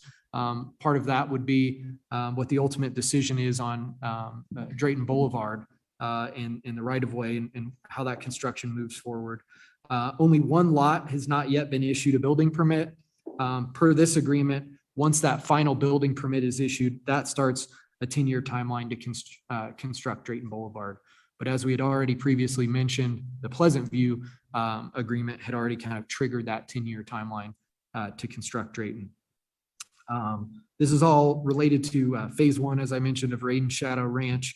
Phase 2 and 3 expired and then were brought back with a subsequent development agreement, and that's the next one, Marianne Road. But as of now, this development agreement is compliant. So, Mr. Booth, you mentioned in the previous one that there was approximately $200,000 that had been collected. Is this $166,000 in addition to that $200,000? And Tom Delaire for the record, I do not believe so. I think the 200 is including this monies for So, specifically. so Drayton. total funds through all the development agreements have been 200,000. Okay. So we're not looking at now nearly 400,000, but we're just looking at still around 200,000. Okay. Commissioner Tarcati, did I ask your question? Okay. Commissioner Nosad, Ingalls, Commissioner Rice. Okay, Commissioner Ingalls. This Marianne LLC, is that in the Rancho's GID as well? Yes, yes, that's correct. Thank you.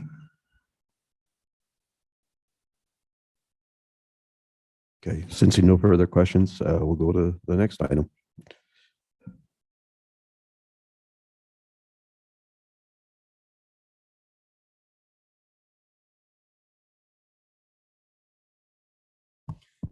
Okay, thank you, Mr. Chairman. Sam Booth for the record once again. The next one, as I mentioned, that we have to discuss is Marianne Road LLC.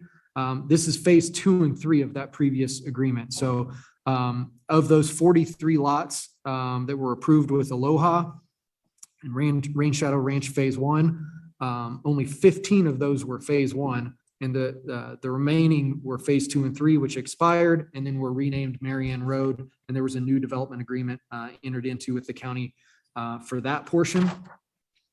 Similarly, this development required the developer to contribute towards the future construction of Drayton Boulevard and offsite improvements related to traffic generated. The total cost to the owner for this portion of the development was $51,627. So far to date, the owners paid $21,000. There is a final payment of $30,000 that hasn't been received by the county, therefore, or hasn't been received by the county yet. And per this agreement, once that final payment is made on the developer's behalf, that starts the timeline to construct Drayton Boulevard. So again, this one had some contributions that are made to the county and a timeline for constructing Drayton Boulevard here as well. But as of now, this development is compliant with the development agreement. And I don't know if I did mention that in here for you, but I believe each of the lots in phase 2 and 3 here have been constructed or have homes on them and they've been developed. Thank you, Mr. Pruitt. That was my next question. So the Aloha, Rain Shadow Ranch, Drayton Trust, and the Marianne Road are all wrapped together. How many remaining lots do we have to be constructed in that group, or are they all built out now? As I said in the previous one in Aloha, I believe there's one permit. So there's one lot that's left to be developed there. We didn't mention that, but in Pleasant View, the very first one, out of 199 lots, I believe there's 2 left there. So 197 of those have already been built and constructed. It does look like, just from our aerial GIS map, that there are 1 or 2 lots here in this phase 2 and 3 of Marianne Road LLC that are yet to be developed. Okay, so we're taking a look at right around 5 lots total that Yeah, about still 5 or need- 6 that are lots still left. in the development agreement that are allowable to be built. Okay, That's correct. they still require an allotment by the GMO. Is that correct? They're not. Oh, no, I'm sorry. These No, are these are vested vested projects that were grandfathered approved in prior to the to the growth management GMO. ordinance. Yes, they are. Okay, so they can build at will whenever they wish to do so. Okay, but the total in all 3 is around $200,000 that we can devote to some method of doing something with the originally proposed Drayton Road extension. Is that right? That is our understanding, Chairman Gardner. The math isn't working out for me. So I'm going to be digging into it a little more, but it is. That's what I've heard. Okay, so commissioners. Okay, And the last one, I guess, then. Okay, thank you once again, Mr. Chairman. The last development agreement to discuss today is unrelated to Drayton Boulevard in this area, is in the north portion of the county. This is the Valley Vista Estates, and this was Randy Bling, Floorstein Homes, that was the original developer. This is 261 lot residential subdivision, originally approved in 1992. It's on the south side of Jacks Valley Road, west of Vista Grande Boulevard, and as I mentioned, in Indian Hills. The development agreement was entered into in August of 93. There were 3 amendments over time to that original development agreement, dealing with the timing and recording of those phases. As of today, all of the final maps have been recorded. The work for the improvements in the roads has all been inspected, and the 1-year warranty period has expired. The Indian Hills GID has accepted those public improvements as of today. However, the last remaining item in this development agreement is that the Indian Hills GID refused dedication of an open space parcel and a public trail easement that was part of the agreement. And so the owner is looking and has to find someone to accept dedication of that open space parcel and the trail easement there. And so until that's done, that was the final piece of this development agreement, but it's very close to being completed. And as of today, the development's compliant with the agreement. Commissioners? Well, You have the I'm same just, question I did? well, you always seem to have, you always seem to have access to my notes, and I thought maybe you had the question that I'm going to ask. I mean, maybe I missed something, but the developer has to give open space and trails, but he doesn't have the land to do so anymore. Am I missing something there? It's Tom Delaire for the record. It's the hillside, as you're heading up Vista Grande, heading towards Home Depot on the right-hand side where Home Depot is at. This is the hill that's on the left. And it's very steep. They developed that trail from basically Indian Hills' little park on Vista Grande across into another road for access for that development, so that they had pedestrian crossing and open space on that hillside. It's extremely steep. The drainage improvements at the bottom of that hill is pretty inadequate. I don't know why we approved what we approved. There's not access and anyway to that, to maintain that ditch. And I think that's what they're having an issue with, is coming up with a plan. 2 years ago, when we talked to the developer about this, it was a new person purchasing that property. They were trying to create an HOA so that the homeowners would actually take the responsibility of maintenance of that hillside. So I think they're still in the works of that. So the county approved some open space and trail, but it just isn't working. Yeah, it is there. It's all there today. It's built. It's just, there's no ownership. Yeah, no ownership of it. Right now, it's owned by the developer still, who purchased that project. Commissioner Ingles? This is out in the Indian Hills area. Would they be provided water from the Indian Hills water system, or would they be on wells, sewage? How would that work? This project was connected to Indian Hills Water and Sewer, and Indian Hills maintains the storm drain and has accepted the pond for maintenance, actually, from this development. They just would not accept the open space and the land portion of the hillside for maintenance. Thank you. Question, you say this was approved in 1993. That's 25 years ago. This development, is it on the west of 395? Okay. Yes, that's correct. Thank you. So what, I guess, what are our options here? What, we can't close out this development agreement, I take it, until such time as that piece of property is accepted by somebody for maintenance. So without that happening, I suppose boards in 2050 are going to be hearing this item, right, on an every 2-year basis.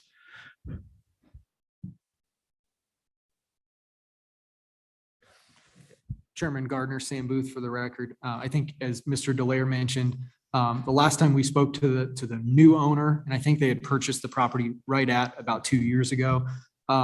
They were looking for an alternative. I think in our minds, that alternative would be amending the CCNRs, putting this piece of property into the HOA's responsibility to maintain the hillside and the trail. And so as part of this process, we reach out to the developers. We send them a notice of this meeting today. We didn't hear anything back from them, but we can reach out to the developer to see if they've made any progress on doing that. So if I'm not mistaken, though, all other conditions except for this last remaining little issue here has been resolved with this development agreement and to our satisfaction. That's correct. Okay. Any other comments? Commissioner Ingalls? How is this area currently zoned? I believe it's single family residential, 8,000 square foot lots. And the zoning when it was approved in 93 was a little bit different, but today's zoning, I believe, is single family. Okay, this is an action item. So at this time, we will open, sensing no other questions by commissioners, we'll go into public comment. Does anybody here wish to offer public comment on this? Ms. Waller. Thank you, Ellie Waller. You took each of these as a separate item and the board made comments and we weren't allowed to do it at individual ones. If I exceed the 3 minutes, I'm asking permission. I'm going to try to keep it short. I'll start with what has been said. A lot of these development agreements are 25, 30 years old. I'm requesting that staff need to accompany a reevaluation. Maybe that's the way to do this. 2 years seems like a long time. Traffic, cumulative impacts, water impacts need to be reevaluated in some of these newer ones. Clear Creek's still out there. They've had several development agreements, but they're not built out. We've yet to see what's going to happen with the agri-hood. Again, I think these things need to be taken seriously. 200K ought to just be buried somewhere. You're setting a very bad precedent to bring this forward as a CIP because other developers could do the same thing with this one in Indian Hills. Maybe an alternative could be look in the community plan of Indian Hills and maybe we can get a better parking area for the Clear Creek Trail or whatever. But this really is serious. Do not go to CCNRs and HOAs. We don't engage in them for vacation home rentals. You're asking to open a can of worms there.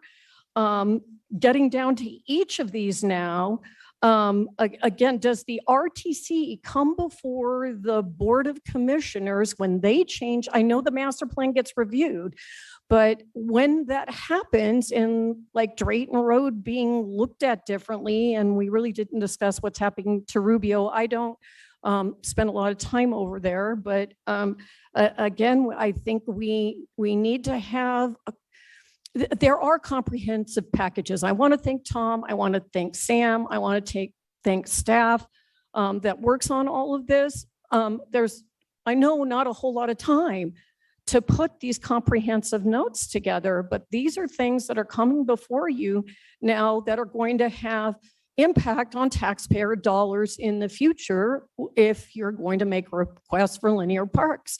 Developers take on responsibilities that should be housed with them and stay with them. And just because they're going to forfeit their 200K doesn't mean that that's the right thing to do. Again, back to Valley Vista, again, it was a mistake in the open space, but they've had other development agreement updates. I don't know if all development agreement updates come before this board, but this is where those changes should be made and said, wait a minute, we made a mistake in 93. Raise your hand. I raise mine all the time. I make mistakes. I will just close with this, that it has been brought forward in the past by myself, by several of these board members, that these development agreements do need to be corrected and impact fees reassessed. Thank you. And I appreciate the opportunity to complete that. Thank you, Ms. Waller. Jim Jackson. I'm not talking about Johnson Lane this time. With all this, just listening here as a resident of the valley, agreements that were made years and years ago with developers. Developers are going to take every advantage they can and then leave town, and you're stuck with the bill. My concern is with Bentley selling all the land that he's selling, and the developer's going to be moving in and wanting to take advantage of that. Are we going to be in the same situation 10 years from now, 20 years from now, when they run helter-skelter with whatever they want to do and screw the county? And then we're stuck with the bill. We've got back to Johnson Lane, we've got a pit going in out there. 35 to 40 years, they want to run that thing. In 35 to 40 years, what is Johnson Lane going to look like? So that's my comment. Thank you.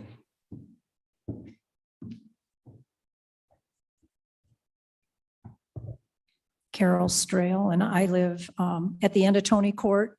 And in regards to the mine, this in regards to the water use, Commissioner Engels, after hearing about the water situation in the ranchos, I am concerned in regards to the mine going in if they're going to be using. Ms. Trail, I hate to interrupt you. Really no disrespect intended, but however, we're speaking to only item number 5 on the agenda, which is in regards to the development Yeah, agreements. So, yeah. so I understand. I was Okay. just trying to work Yeah. up to this. Anyway, with all the building and these communities that are being built and the age of the agreements, I am really concerned about the water because we are, unfortunately, my husband's got a degree in geology, and we just heard that we were watering and hearing air going through our lines into our water tank because we're on a well system. So with the situation in the ranchos and now possibly us, all of this building, how much water do we have, and is the possibility that we may lose it? Thank you. Thank you. Are there any additional public comments here? Sensing none, Ms. Johnson, do we have any public comment online? Thank you, Mr. Chair. Marsha Johnson for the record. At this time, there's no public comment online. Yeah, bring it back to the board. Any other questions that you might have? Once again, all we're doing today is we're not changing any of the development agreements. All we're doing is reviewing the development agreements under county code. Is that right? The requirement that we review this every 2 years and accepting that, possibly accepting that report. So at this time, then I would entertain a motion to accept the report as delivered. Mr. Chairman, I move that we accept the 24-month review of development agreements as presented for A, Carson Valley Business Park, B, Drayton Trust, as known as Pleasant View, C, Aloha, Rain Shadow Ranch, and D, Marianne Road LLC, and E, Valley Vista Estates, as presented. Second. Okay, motion by Commissioner Rice, seconded by Commissioner Tarkanian to accept the 24-month review of the adopted development agreements between Douglas County and the following entities: Carson Valley Business Park, Aloha Rain Ranch, Shadow Ranch, Drayton Trust, Pleasant View, Marianne Road LLC, and Valley Vista Estates.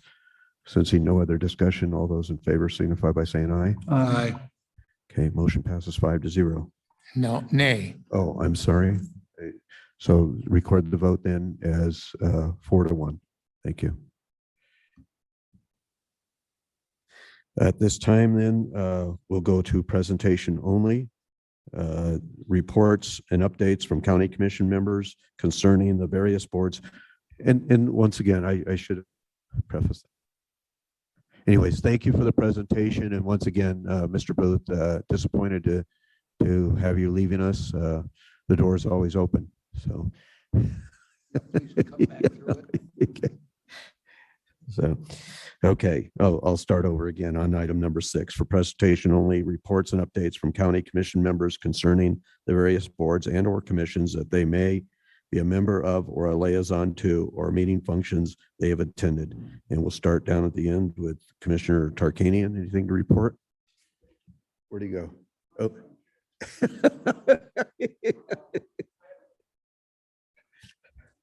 Nothing to report? Okay.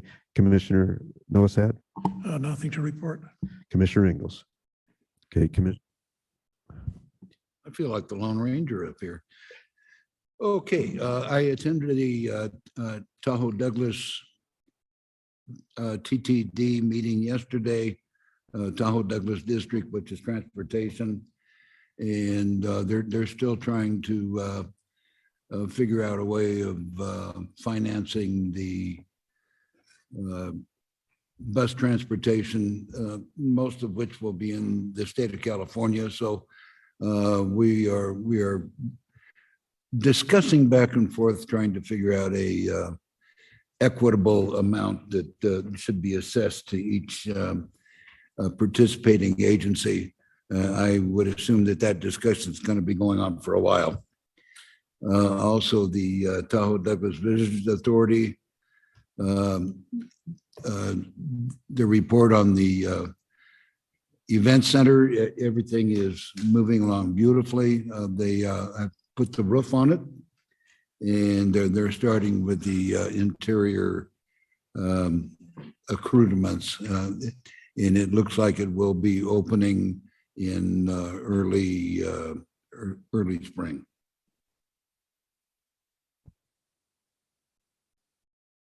very good. Thank you, Mr. Rice. And I have nothing to share. So we'll dispense with item number 6 now, and then we'll go to closing public comment. At this time, public comment will be taken on those items that are within the jurisdiction and control of the Board of Commissioners, or those agenda items where public comment was not already or has not already been taken. So at this time, Mr. Cates. Thank you, Mr. Chairman. For the record, Patrick Cates. I just want to take a minute to include my thanks to Sam Booth for his service to Douglas County. He has been a real star on the Douglas County team. He's proven himself to be a great manager. He is resourceful and thoughtful. He knows his material well and does his research. He's a very clear communicator and a consummate professional. Community development handles a lot of issues that sometimes have a lot of controversy in the community, and it's a difficult job. And I think he has executed his duties marvelously, being unbiased, applying his professional knowledge and the ordinances of Douglas County. And I'm very grateful for his service, and I wish him well on his promotional opportunity with Alpine County. And hopefully someday we can steal him back. Thank you.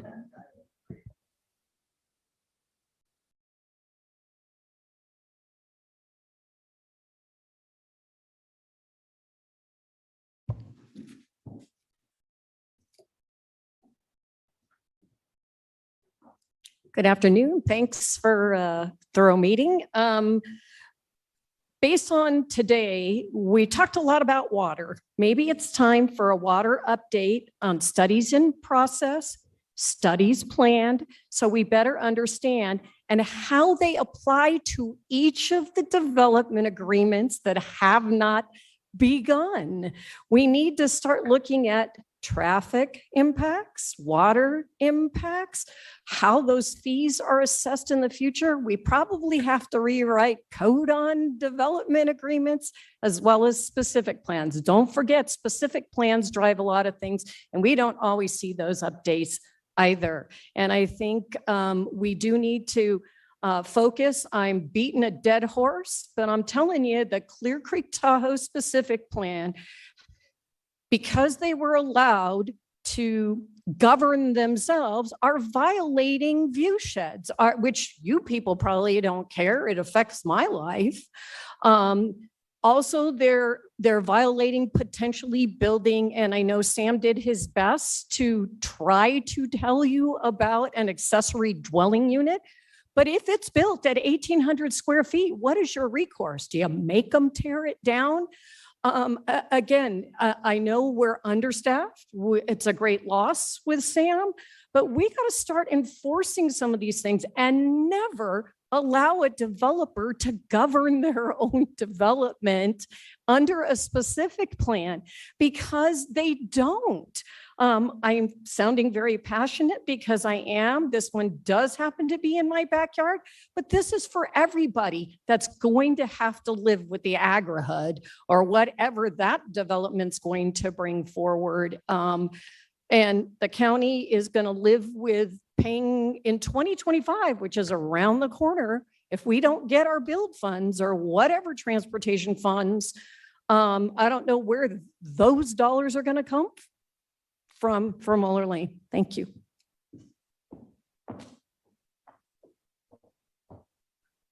Jim Jackson again. A lot of comments have been being made. One was about the schools and that our schools have good security. Unlike California's latest endeavor, where they are putting a bill through that will prohibit teachers from notifying police of questionable behavior for the students. It's time California's San Andreas Fault broke off and we have Pacific Coast property here.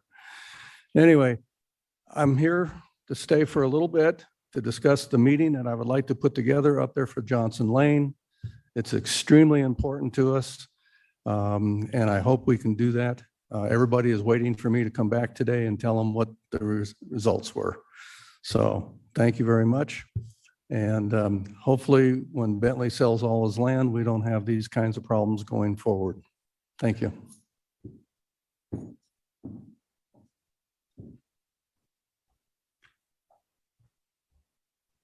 Hi, thank you. Colleen Reid. I'm here I am the CFO of Carson Valley Medical Center, and I am also part of Douglas County leadership. So it's been a pleasure to listen and watch the meeting in progress. So thank you all for everything you do for our county.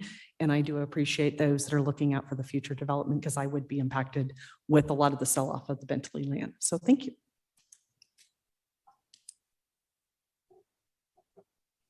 Is there any additional public comment here? It's interesting. So the leadership Douglas County requires their students each year to participate in a county commissioner meeting, but their involvement seems to be the shortest meetings always. Just an observation.